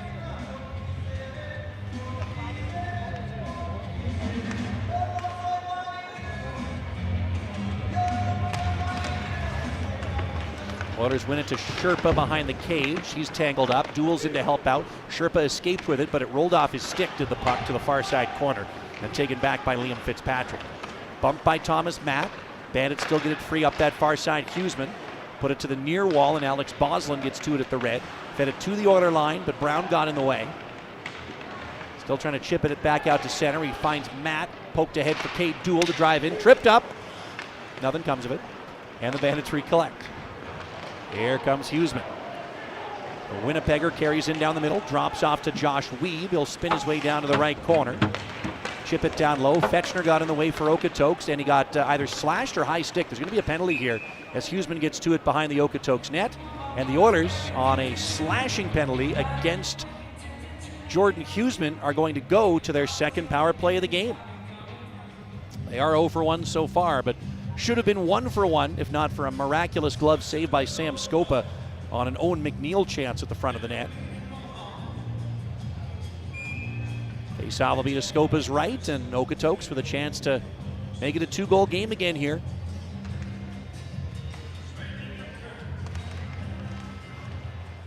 Off the draw, it's Brown at the left point. Fed it in front of the net. Backhand chance for Spack, and it misses the cage. He was open at the right side of that Brooks net. Here's Brown at the left point again. Trying to feather it toward goal. It went off a couple of Brooks sticks, and Wallace takes it away. Clearance, stopped by Brown at the red line. Head to Turner. Oilers got a tag up here. Back to Brown in his own end. Brown leaves for Silverberg. He'll start up the right wing side. Jack Silverberg across the center circle, diagonally to the left wing. He'll drive down to the left corner, draw 2 defenders over to him. Gets pinned though. Spack's in to help. So is Turner. And it's dug free by Turner. He'll rim it to the far wall. There's no teammate, but Huck might get there in time. Yes, just barely. Kept it in right point. Got it down low to Turner. Centering. Spack. It's off his stick and then just out of the reach of Silverberg at the near side. And the Bandits clear ahead. And now they got a one-on-one shorthanded. Wallace carries in right wing and shoots. Saved by Kingo on the rebound. Turner had to jam that to his own end wall on what almost looked like a shot at goal, but he was trying to get it out of the way of Wallace before he could get another rebound opportunity for Brooks. Now it'll be Hall recollecting. Starting up the middle. Sam Hall to his own blue. He'll drop it back to McNeil. Gains some speed to the red line. Cuts left wing and into the O zone, and he's offside. All that for an offside whistle. Ah, well, they'll get to try again from just outside the blue line. 15:35 showing on the third period clock. And 43 seconds to go in the power play for Okotoks, their second of the game. McNeil on the draw against Danilo Korzeletsky. Oilers allowing a goal in the opening minute of this third period. A rebound poke check goal for Hunter Wallace makes it a 5-2 Brooks lead after the Oilers outscored Brooks 2-1 in the second. That's their best second period of quite some time, and apart from some penalty trouble, I thought they were the better squad as McNeil backhands one in front. It's off a stick, dropped off to Tapper, who shoots into the glove of Scopa again. And he holds on for a whistle-stopping play. Tapper from a great scoring area just inside the left hash marks. From one knee, tries to rip one to the top right corner, but Scopa's blocker, rather Trapper, is there to snag it and hold on for another whistle. I don't think the book on Sam Scopa is going to be go high glove, because that's where all of his miraculous saves have been in this game. Oilers win the draw in the O-zone. 20 seconds in their power play. They trail by 3. Hall put it right point, and Tapper fed it side of the net. Gorley tried to jam it in front, and it bounces away to the left corner. Jackson Rowland put it up the wall. Hall directs it toward goal. Off the stick of Gorley and wide. He'll recollect and put it to the right corner. Wallace won the race and shoots it all the way down for Brooks, and that'll do it. Oilers 0 for 2 on the power play, but not for lack of trying. They could easily be 2 for 2 if Sam Scopa weren't so good at not letting the puck get in behind him. And here now is Marshall in his own end for Brooks. Just over 5 minutes gone in this third period. Oilers trail 5-2. Free at the red line. Had it deflect off his skate and around back of the Okotoks net. Kingo plays it up the near wall. Taken away by Free. Fed down low to Such. He's tangled up, and in to help is Fetchner. Tangles up with Free, who fell. Hawker's in to help out. Leaves for Ryland Brown. And he's pressured by Free. Tangled up at the far wall now. Wilson's in to help. Sawyer's got the puck. Cuts to the left side of the net and in behind the cage. And then tried to feather it back in front, but it went off a stick and away to the far wall. Byers got it there. Pinned by Brown, but escapes him. Byer turns and tried to center from the end wall. Brown got in the way and flicks it ahead for Sam Huck. Here come the Oilers. Huck banks it ahead for Fetchner to chip it over the Brooks line. Not in deep though, but it's going to roll free to Wilson, cutting left half wall. Brett Wilson drops off to Ryder, denies. Oh, tried to dangle around a defender. Puck rolled off his stick to Matt, whose one-timer was blocked. And Matt battles in the left corner. Gets it free to Sherpa, driving in behind the cage. He's met by Sawyer, and the puck then bounces free for Ethan Byer again, who can lift it out to Nathan Free, who gets it out to the red line. Battled in front of the penalty boxes. Thomas Matt gets there. Dishes right side. Kate Dooley is into the O-zone. Drop back Sherpa. Has to retreat to the half wall. Got a pass to Turner at the right point, and his long shot misses the net. Comes down to the left half wall of the Brooks zone. And Matt gets it to the end boards. A big 6'4" rookie out of Calgary. Had it poke check free though. And it comes to the near side wall where Sawyer tangles up with an Oiler forechecker. Pops in front of the net and taken back by Boslin for Brooks to get it out to neutral for Such at the red line to shoot it in deep. Bandits head for a change. It's icing. It's icing. He didn't gain the red line. And they needed that line change too. So an O-zone draw here for Okotoks. Brooks can't change. And they'll get to pick the matchup here with 12:54 to go in the third.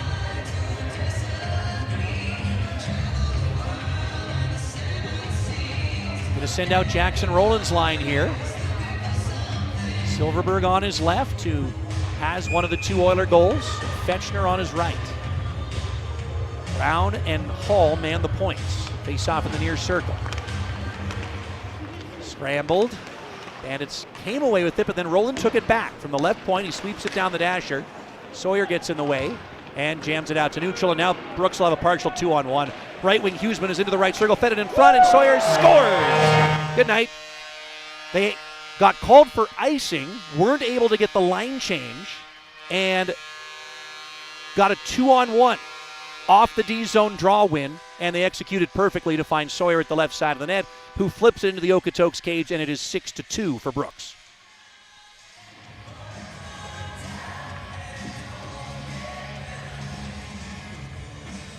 So not the way Oilers would have drawn that one up, that's for sure.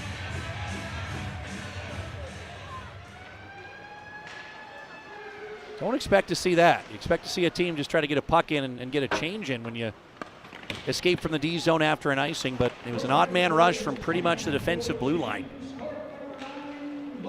Passed across perfectly to Sawyer, who just flips it over top of a sprawling Kingo, and it's a 4-goal lead now for Brooks. Their biggest lead of the evening.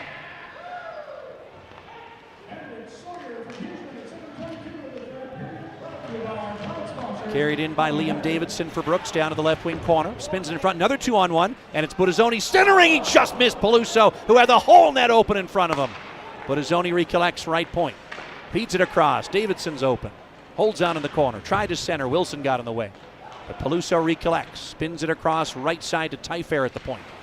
Put it back to the left point. Buttazzoni charges in. No pressure. He'll shoot and it's blocked. Came to Sam Huck, and he'll bank it up the near boards and down to the Brooks line, and the Oilers try to hurry a change as Liam Fitzpatrick recollects in his own zone. 11:30 to go in the third. Oilers pretty much out of reach in this one. It is a 4-goal deficit with just over half a period to go. Denies, carries in left wing side. They make a game of this one as Denai shoots one right on, got to his own rebound, and ended up chipping it just wide left to the Brooks cage. They'd at least like to get something to build on heading into Friday's game, but now they've given up a 3-on-1, and Peluso put it back door, and another easy tap in for Fitzpatrick, and it is 7-2 for the Brooks Bandits. And the referee's calling a penalty after that goal for roughing, I think against Owen McNeil. So it's going to go from bad to worse for Okotoks. They give up a clear-cut 3-on-1 rush, and it's one of the easiest goals that Liam Fitzpatrick will ever score. As he taps it in from the left side, he's a right-handed shot. Oilers getting blown out, and they're going back on the penalty kill.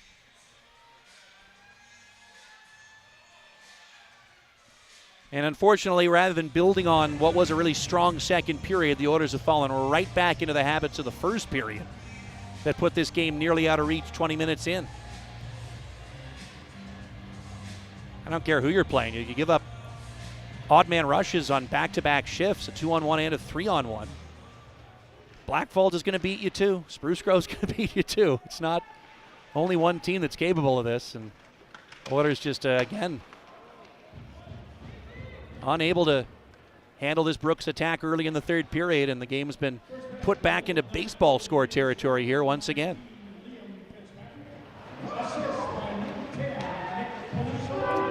Again, tough for the Oilers. Only 5 defensemen playing their second game of the weekend. Brooks only played the one, but again, we talked a lot about the ifs and buts as Such from the right circle shoots and it's off a stick and up in the air and gloved down by Kingo for a whistle-stopping play. Would it have been a different game if Okotoks had capitalized on more of the early second period chances? Certainly, but it just encapsulates how this Okotoks team can make games against Brooks back and forth and entertaining and competitive. We saw it the opening 10 or so minutes of the second period. Two things kill them. Untimely penalties. There's no such thing as a timely penalty, really. Penalties, let's just say, is number one. And number two is not getting back in transition. Korzaletsky almost had a 2-on-1 down low, put one across, but Denies did a good job to get a stick in the way, and then Tapper turns and slaps it all the way down ice. Minute 10 to go in the roughing minor to Owen McNeil. And here comes Brooks once again. Carried in right wing by Such. He is bumped, kept in though by the Bandits and fed to Byer left half wall. And it's now Such right corner, putting it up to Budazzoni right point, back to Such. Fed up mid-blue line to Free. It bounced off his skate, and then he drags back down to the ice as he's trying to chase down the loose puck. And that's just a I don't really care anymore, I'll just take the penalty kind of penalty. And the Oilers will make it a 4-on-4 here.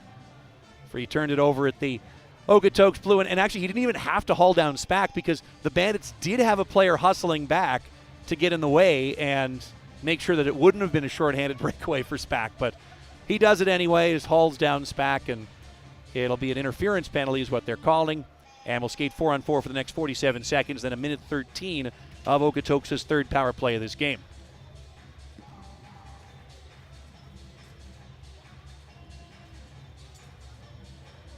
Tough. You look at these last few goals in this third period. The early goals for Brooks are just exceptionally well executed and skilled plays. And these are here's another 2-on-1, by the way.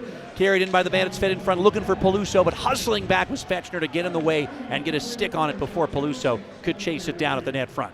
And now Hayden Fetchner will start up ice the other way, left wing side. Carries in left wing and down to the corner. Cuts up the near wall. Drops off to Turner. He'll cut down to the corner, knife it in front, no teammate there. Huck battling for this right corner. Met by Davidson, but the puck pops free to Fetchner. He'll zigzag to the high slot with it and shoot and misses wide left. And ricochets back out to the point. Fetchner's got to curl back to neutral with it. Oilers have had a lot of really good chances that have just missed the target. So here is Roland up ice, carrying in down the middle. Oilers now have a power play here. Minute 7 to go in their third power play of the game. But the puck is recollected by Brooks' Wallace, who caught a rut in the ice and fell at the red line. He's checking his skate there. It's going to be Denies recollecting behind his own net for Okotoks and leaving for Hall. 51 seconds to go in the power play for Okotoks. Hall shoots it round back of the net. Rolls up the near side. And Oilers can't get one to the middle, but it's kept in by Denies. Leaves it mid-blue line for Roland. Dropped off left point for Hall. Chipped it across to the right corner and it's swatted to Silverberg right circle, fed it in front, and Roland jamming at it, couldn't get one through as Scopa was swimming in his crease, and the Bandits get to that loose puck and shoot it all the way down.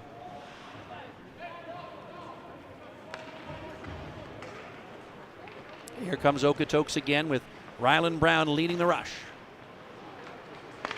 McNeil passes it ahead, and Spack fed it across, and it was behind his intended target, which was Hawker, who had slipped and fallen. And here come the Bandits. Mason carrying in against Brown. Fed it to the side of the Oiler net. Goaltender Kingo chipped it to the wall, and that'll do it for the power play.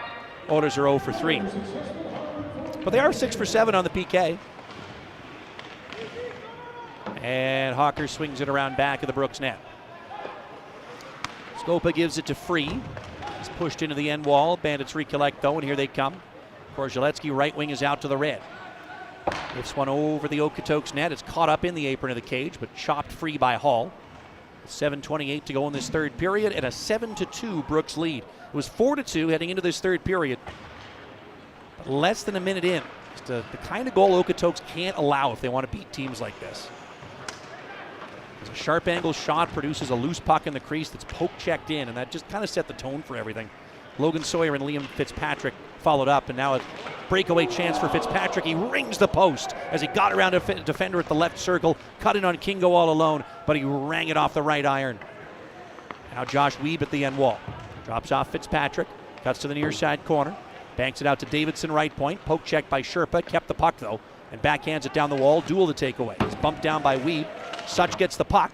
Tried to center. It's off the glove of Matt. Bouncing in the high slot. Bandits have it down low. Another 2-on-1 as they pass it across to Wiebe. It just rolled out of his reach at the left side of the net.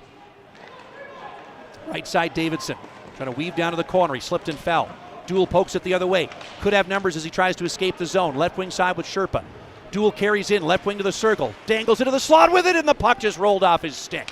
Chopped at by Sherpa though, and it rolls off his stick as well. He'll poke it to the far side wall, but there's only Bandits there for it.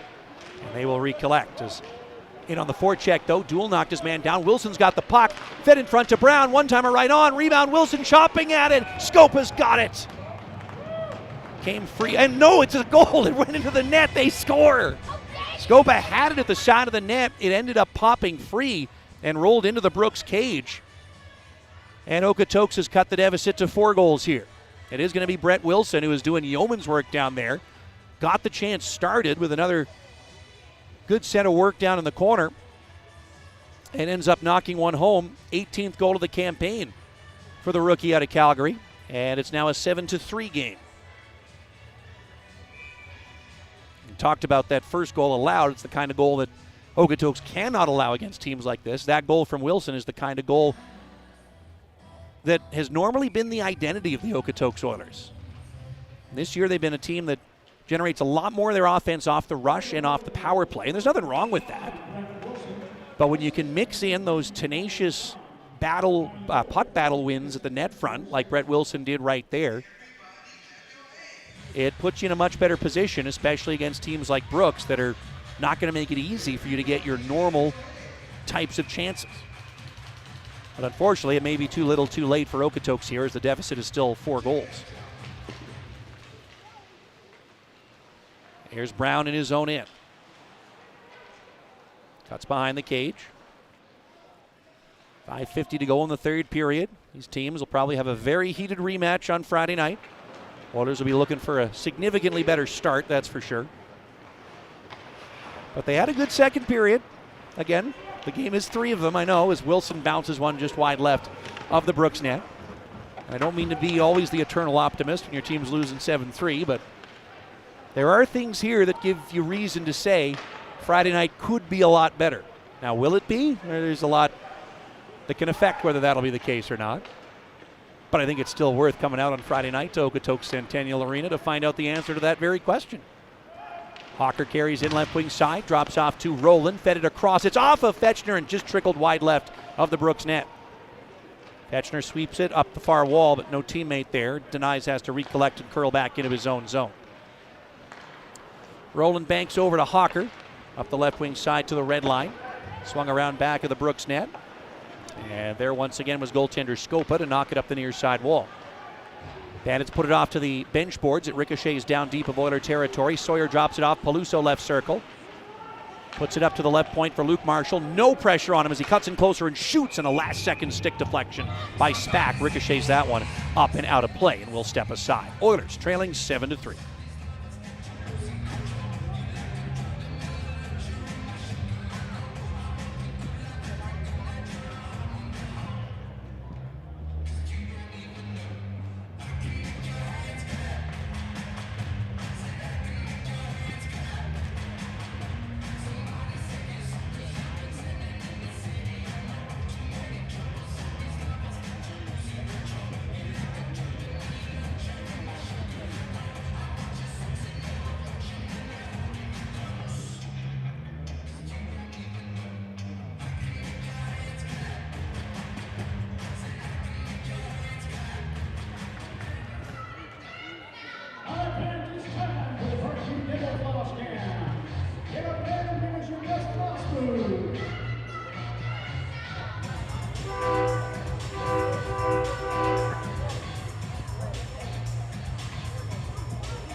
Heading into the home stretch of another tough one for Okotoks on the road in Brooks tonight.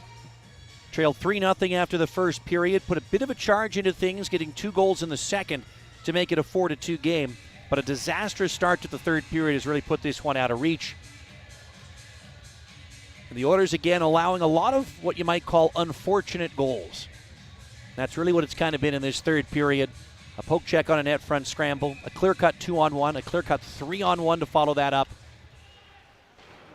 And for Okotoks, it would have been a different game, surely, if they converted on some of their early second period chances. Maybe if they hadn't been in the box so many times in the first and second as well. They were on 6 of the first 7 PKs of this game, but they weren't bad calls by any stretch.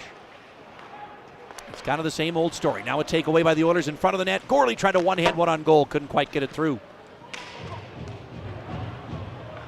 This comes back to Hall in his own zone for Okotoks. One hopes the Oilers will get at least somebody back in the lineup for Friday night. At the very least, a 6th defenseman would certainly help against the offensive onslaught of the Brooks Bandits. Remember, they're not perfectly healthy either.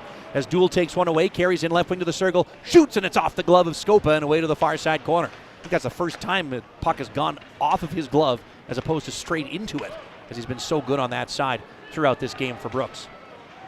Here's Hall back in his own end, leaves for Sherpa. Then to the red line for Matt to sweep it off the left wall and in deep. 3:33 to go in the third. Nearly at the final buzzer here at the Centennial Regional Arena. Hawker's pressured at the right point. Bandits take it away. Dish it ahead for Mason. He's offside as he carries into the offensive zone. And we'll take that face-off just outside the Okotoks blue. Mentioned the Bandits aren't at full strength either. I talked earlier in the game about what a scoring threat Kalen Fitzpatrick was. He hasn't played for them in the last few. Their captain, Nick DeGraves, hasn't played a game since their switch to the BCHL either. But with a full 26-man roster, because they have 3 goaltenders as well, Brooks has a bit of an embarrassment of riches. The Oilers also have a 25-man roster with 2 goaltenders.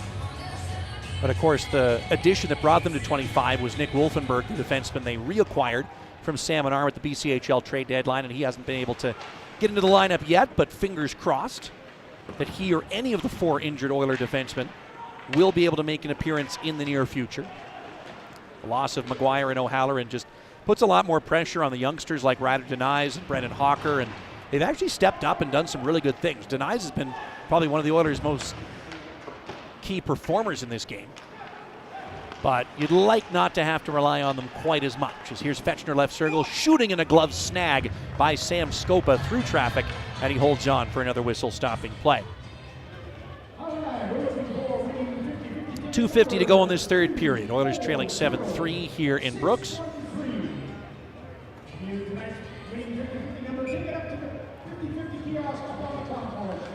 Another Friday night game at home coming up in 5 days. And then the Oilers will be on the road Saturday night back in Spruce Grove again to take on the Saints at the Grand Few Arena. And the Saints are coming off back-to-back 1-goal losses to the Sherwood Park Crusaders. Games in which I think the Saints could at least argue it should have gone to overtime, and probably could argue they had a winning effort in them too. Peluso for Brooks, weaves his way to the left point with it. Holds on in the Oilers zone, cuts down the wall now to the circle. Shoots, save Kingo in the butterfly, and he holds on for a whistle. 2:28 to go, third period, and this Oiler 4-goal deficit getting closer to going final here. Face-off will be to Kingo's right. So the loss for Okotoks will give another big opportunity to Black Falls. Black Falls trails Okotoks in points by 1 in the combined AJ and BC standings. But Black Falls played fewer games, so they have a better win percentage.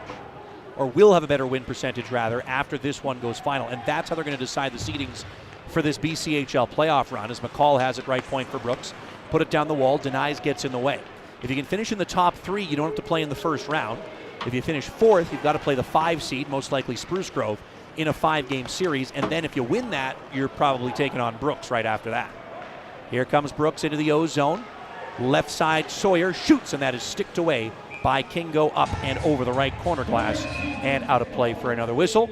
And Gorley's upset with somebody, so the linesman's jumping in.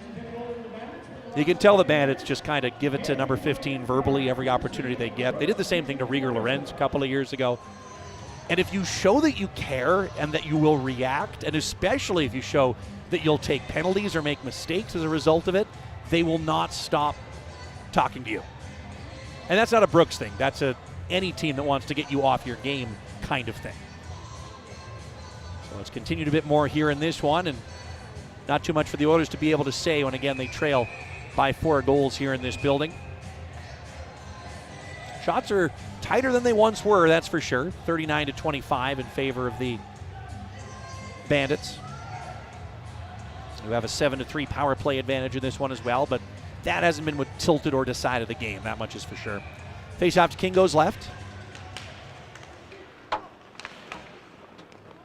And rolls in behind the Okotoks net. Buttazzoni banks it to the point for Marshall. Couldn't quite settle it down, and Silverberg clears it out to center for Fetchner. Forced back to his own blue line by Tyfair, who took the puck away. Gives to Buttazzoni to carry in. Had it poke check free. Rolls back down into Brooks territory. Roland gets there in the right wing corner. Get a 5-man battle there. It pops free to the point. Turner the keep in for Silverberg walking the line. He'll bank it off the left boards and down deep in Brooks territory. Fetchner's pinned in that left corner. Silverberg in to help, but the Bandits spin it free up the near side. It's knocked down to the Oiler blue, taken back by Turner with 1:10 to go in the third period. Denies in his own end. Fired to the opposing blue. It went off a Bandit skate of Tyfair and down to the end wall, so no icing. Oilers in on the forecheck. Thomas Matt had it poked free as we enter the final minute, and the Bandits take it away. Here comes Weed, left wing, into the slot, met by 2 Oiler defenders, and it was Turner who poke-checked the puck free and now kicks it to his stick and escapes to the red line. Met by Huseman, though, still muscles it down to the left corner of the Brooks zone. 39 seconds to go in our game. Puck came in front. One-timer, Sherpa, he's robbed. Rebound shot, scores! Matt from the left side of the net with 34 seconds to go in the third period, and it'll cut the deficit to 3 goals, which will most likely be our final score. But it was another scintillating save by Scopa on the one-timer by Sherpa at the right side of the net. It produces the rebound for Thomas Matt at the left side of the cage, and all he has to do is tap it in. But unfortunately, we don't have a 4th period coming up for the Oilers to complete the comeback. They do put up 4 goals on 27 shots against the Brooks Bandits. That's a winning performance against a lot of teams, but not this one. But a nice one there for Thomas Matt, his 3rd goal overall of this campaign, as Connor Gorley pokes at this in the right wing corner of the Brooks zone. 20 seconds to go now. Huseman pinning the puck. It's not moving. I don't think they want to let 15 seconds of board play go here, so the puck finally came free out to the red line, and it's shot in from neutral by Weed. Came out to Tapper at his own blue, fed to neutral. Spack is upended on a hard hit by Keith McInnes, and that'll send us to the final buzzer. The Oilers fall in Brooks by a 7-4 final score. And the Oilers getting a little close to the Bandit net for the liking of the officials, so they're going to jump in and just try to avoid things boiling over here. SPAC was fine after they hit by McInnes, and once the officials get the Oilers back over the red line, that will bring things to a close as Brooks again puts up a 7 spot on Okotoks. Oilers respond late. They made it close after 2 periods, but Brooks pulled away early in the third and put this one pretty much completely out of doubt. Just going to keep an eye on the teams walking across ice. There's certainly plenty of tension right now as the teams exit, but again, it's full marks to Brooks for the win in this one, and the Oilers are going to have to be a heck of a lot better. If anything, though, all they have to do is replicate that second period over a 60-minute length, and you would have yourself, maybe not an automatic win or anything like that, but you would have yourself the sort of competitive game that we saw the first time these two teams played each other as members of the BCHL. Will we get that on Friday night? Well, there's only one way to find out. Head to tickets.okotoksoilers.com. Get yourself a seat. Come on out. Let's see what they can do. Oilers fall 7-4 here in Brooks. We hope you enjoyed the broadcast. Despite the outcome, this is Tyler King saying good night from Okotoks, and we'll see you back at the rink Friday at 7 o'clock.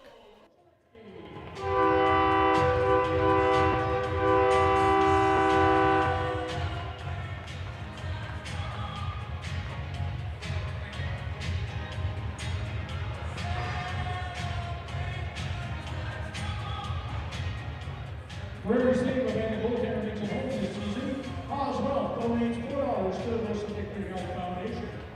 Today, Sam Scopa made 23 saves, which means $92 will be donated to the Health Foundation. Levantis, thank you for coming to today's game. Good afternoon, have a safe trip home.